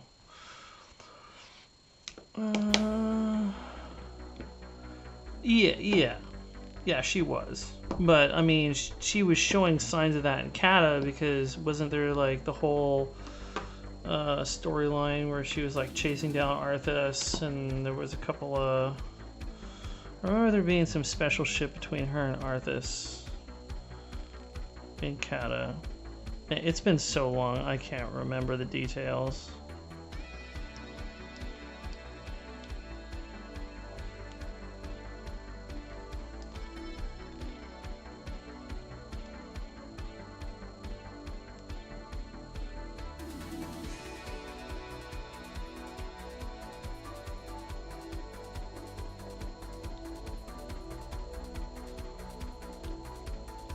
Feels like a different lifetime ago.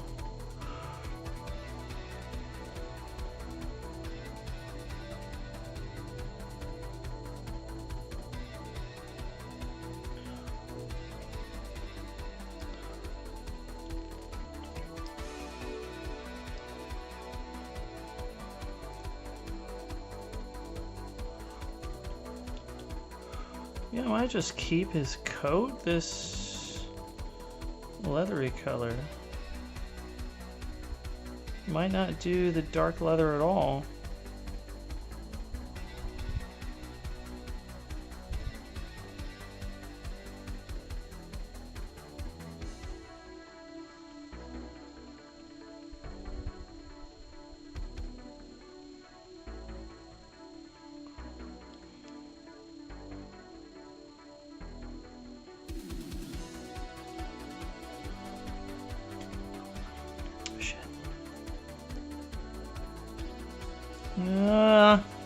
Messed up his pants.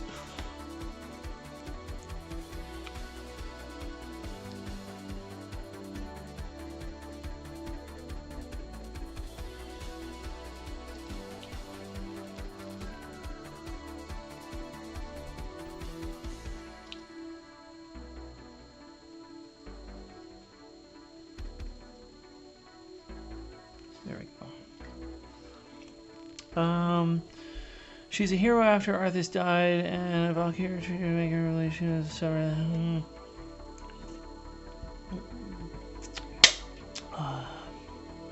Yeah.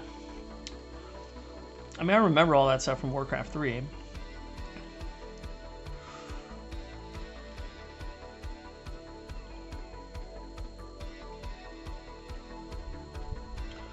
And her creating the Forsaken was like her, you know, throwing a jab in Arthas's plans.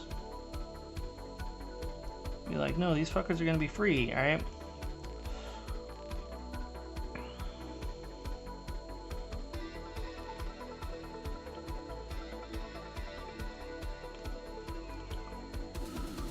And so yeah, I mean, I used to be very pro Sylvanas, but I know that after I stopped playing, she started doing crazier and crazier shit. And was responsible for some pretty nasty, I guess you could call it,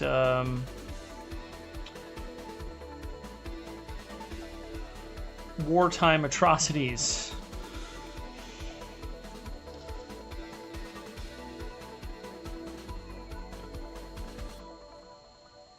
War crimes.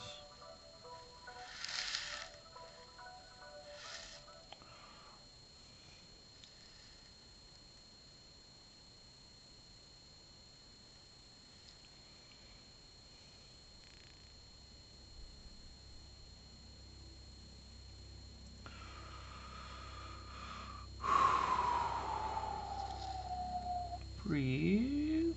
Make sure to breathe.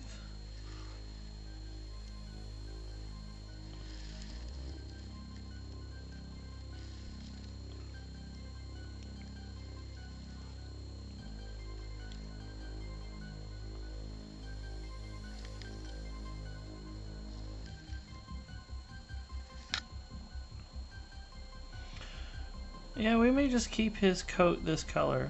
I actually really dig this. If we make it the dark leather color, his gloves aren't going to stand out as much. His hat won't stand out as much. I really like the warmth of the coat against the blue of the pants. We still have to get all of this crap back here, but let's see, what are we saying?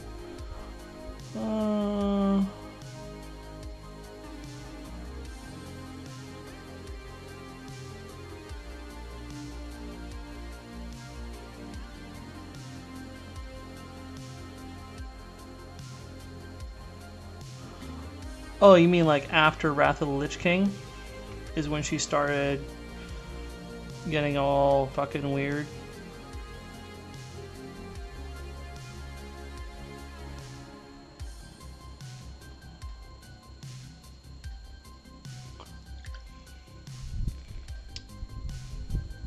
I mean, Arthas was dead, but there was still a Lich King. That's the thing. We killed one and put another one on the throne.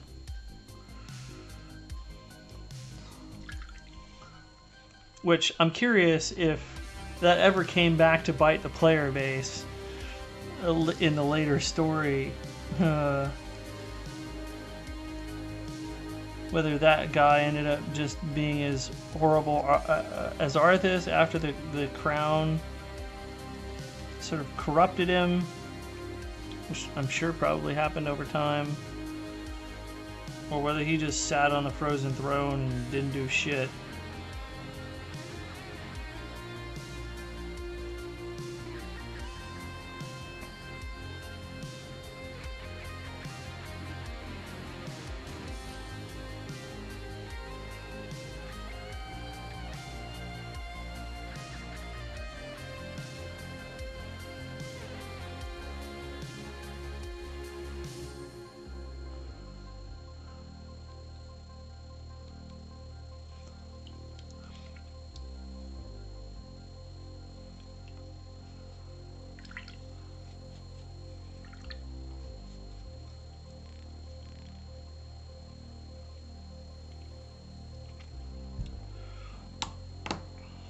That is a good looking pirate captain. Fuck yeah. Look at that cape. Look at that trench coat. That looks good from behind. Alright, what are we going to do with his hair? I still haven't decided what I want to do with his fucking hair. Did I tell you, wow, Laura is dog shit now? Well, yeah. I mean, I know they did a bunch of Scooby-Doo fucking time travel bullshit, and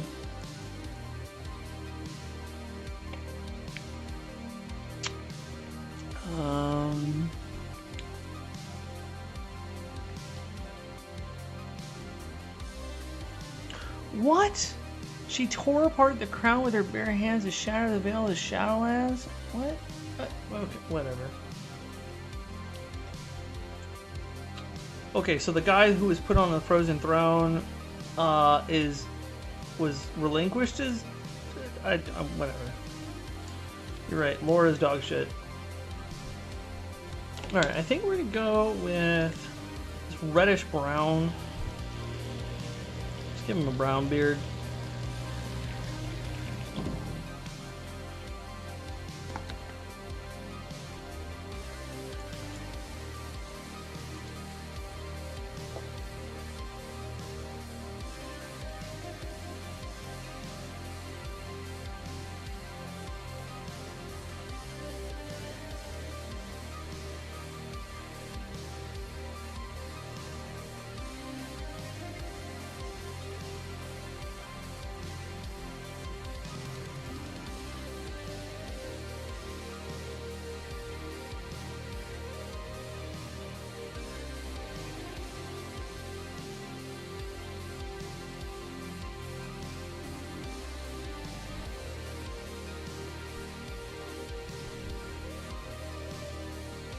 Oh yeah, I think that was the right choice on fucking hair color.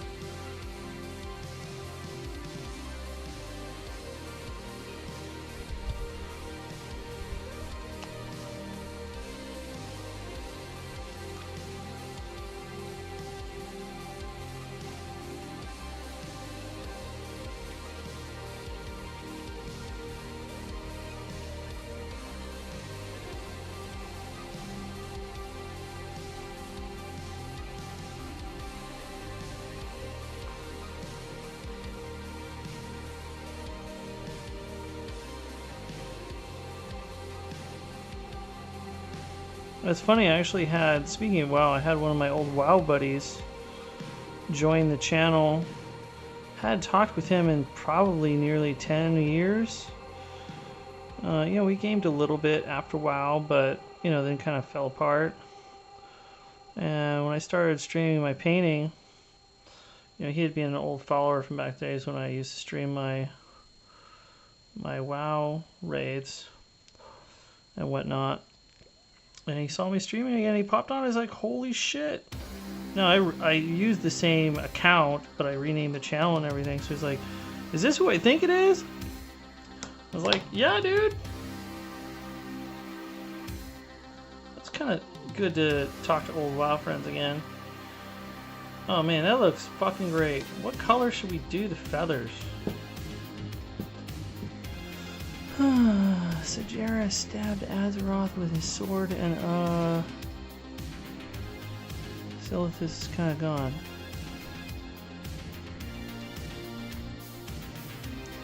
And Illidan's back. Sure.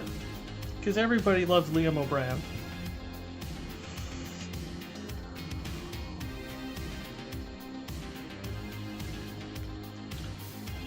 If you were Blizzard, why wouldn't you capitalize on Liam O'Brien? I don't know what color I want to do the feathers in his cap. Maybe I'll do the bright blue. Bright blue?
Silithus, that's a big like desert area that nobody fucking likes other than like the opening. That's where Encourage was, right? AQ?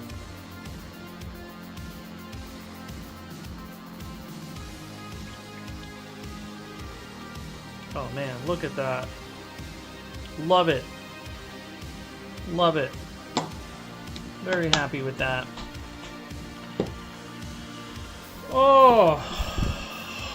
Well, I think I'm going to put my paints away, and I think I'm feeling pretty... Well, I might do one more step before I call it a day today. I think I'm going to do the dry brushing. You know, I can do the dry brushing and the basing. We'll just finish off these models. I got a little bit more in me. Grab it on blue, put that over here. Cat, what are you up to, buddy? Agros Dunes. Blood Angel Red. Oh, Armies on Parade pin. Put that back up there. Red and yellow.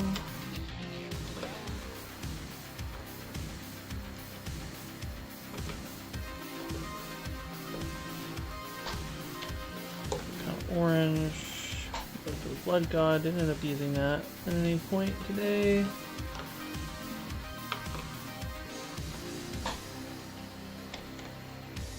Which is fine. Wildwood. Burgundy. Ballisticum Gray. Cyber Brown. Black Templar. You go there. I'm missing a fucking color. Oh, right here. Pop here to wait. Who just messaged me? Discord.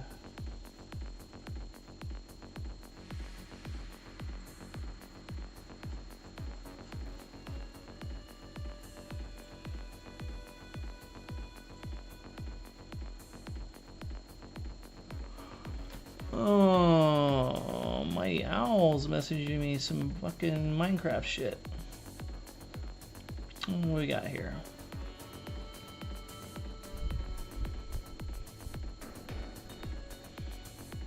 I cannot see that on my monitor here. I'll have to pull that up on my big screen later.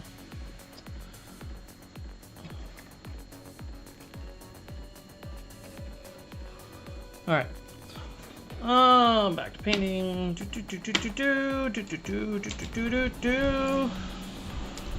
Brushes aside.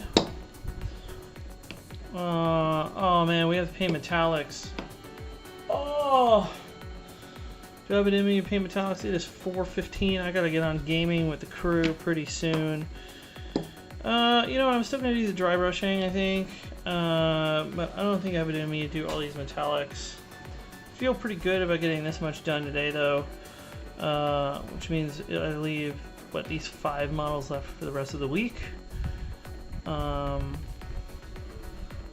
our Hulk Hogan, First Mate, Captain's looking great.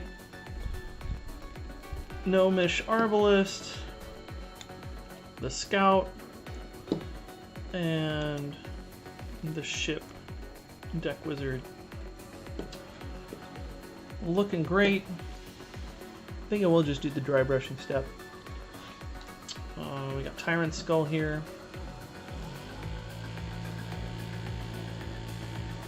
As always with all paints, including dry paints, you do want to mix them well. Sometimes the medium tries to separate from these dry paints. Even though the dry paints are more of a paste, the medium will separate, so it's a good idea to rinse it, excuse me, to mix it. Let's start with this guy. Oh.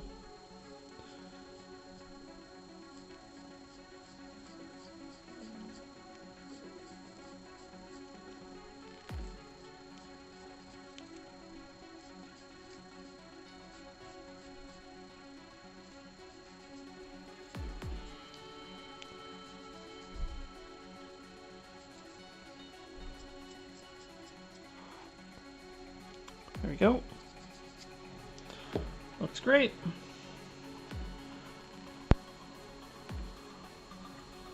I'll do the same thing with this wood, although we want to be very careful. Just give it a light, very light dry brushing to call out the details. Don't want to get it on his foot like that. Normally that's not a problem, but this is wood not going sideways against the grain of the wood to catch some of the highlights of the wood detail, wood grain.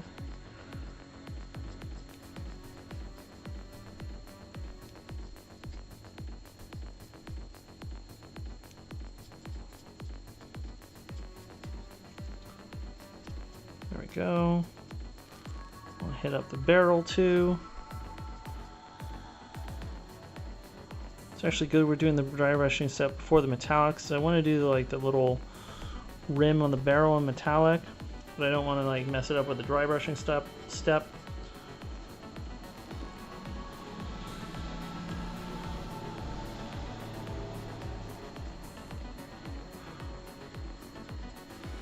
When you have bases like this that have a combination of textures, like the rock and sort of this sandy ground, you can sort of give it cohesion through the dry brushing.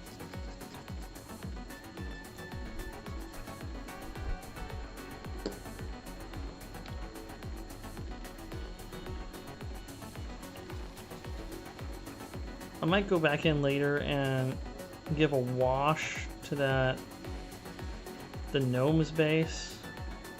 I don't mind this being so sandy looking because it is very clearly a beach, but that gnome's base looks more like it's earth.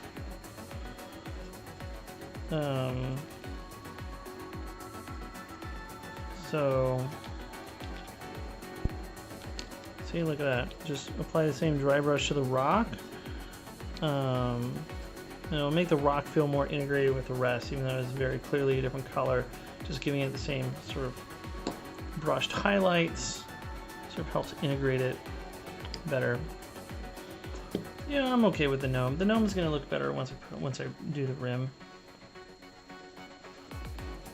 And with this, we want to be careful not to hit the cannonballs.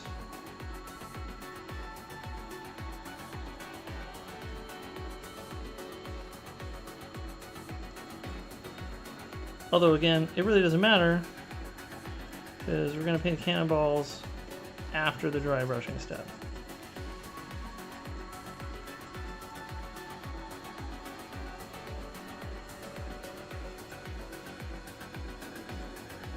There we go. Boom. Happy with that.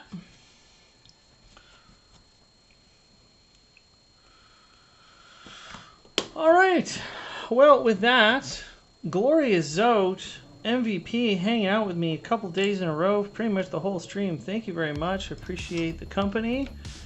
I'm glad that you've been enjoying the content. Please tell your friends about me. And it's been fun hanging out with you, talking about D&D, talking about the minis, talking about all the cool stuff that you're doing.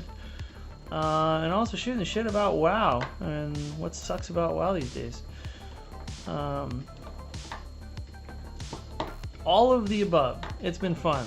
So thanks, and thank you for everyone who watches this and gives me a follow, a like, whatever you call it, depending on the platform. As a reminder, I am streaming this live on both Twitch and YouTube.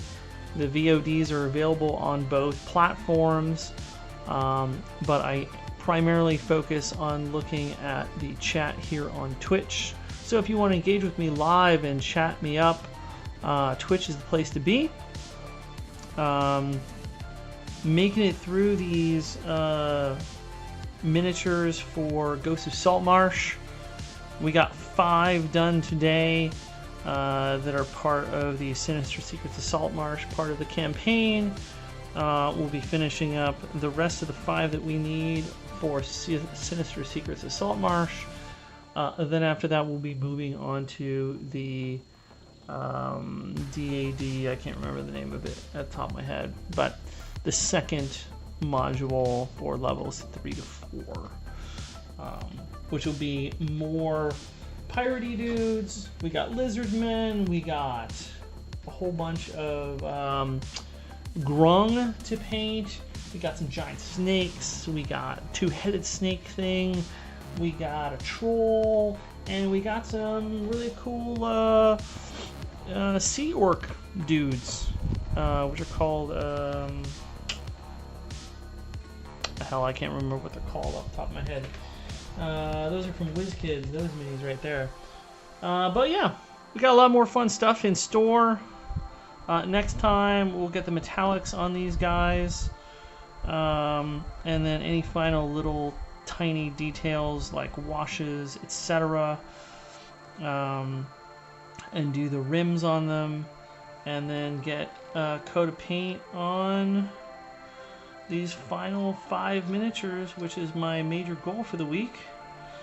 Thanks everyone who's followed recently. I'm up to, I think, 41 or 42 followers at this point. I'm trying to hit 50 followers, and then just have more regular engagement on the channel, which will get me officially to affiliate status.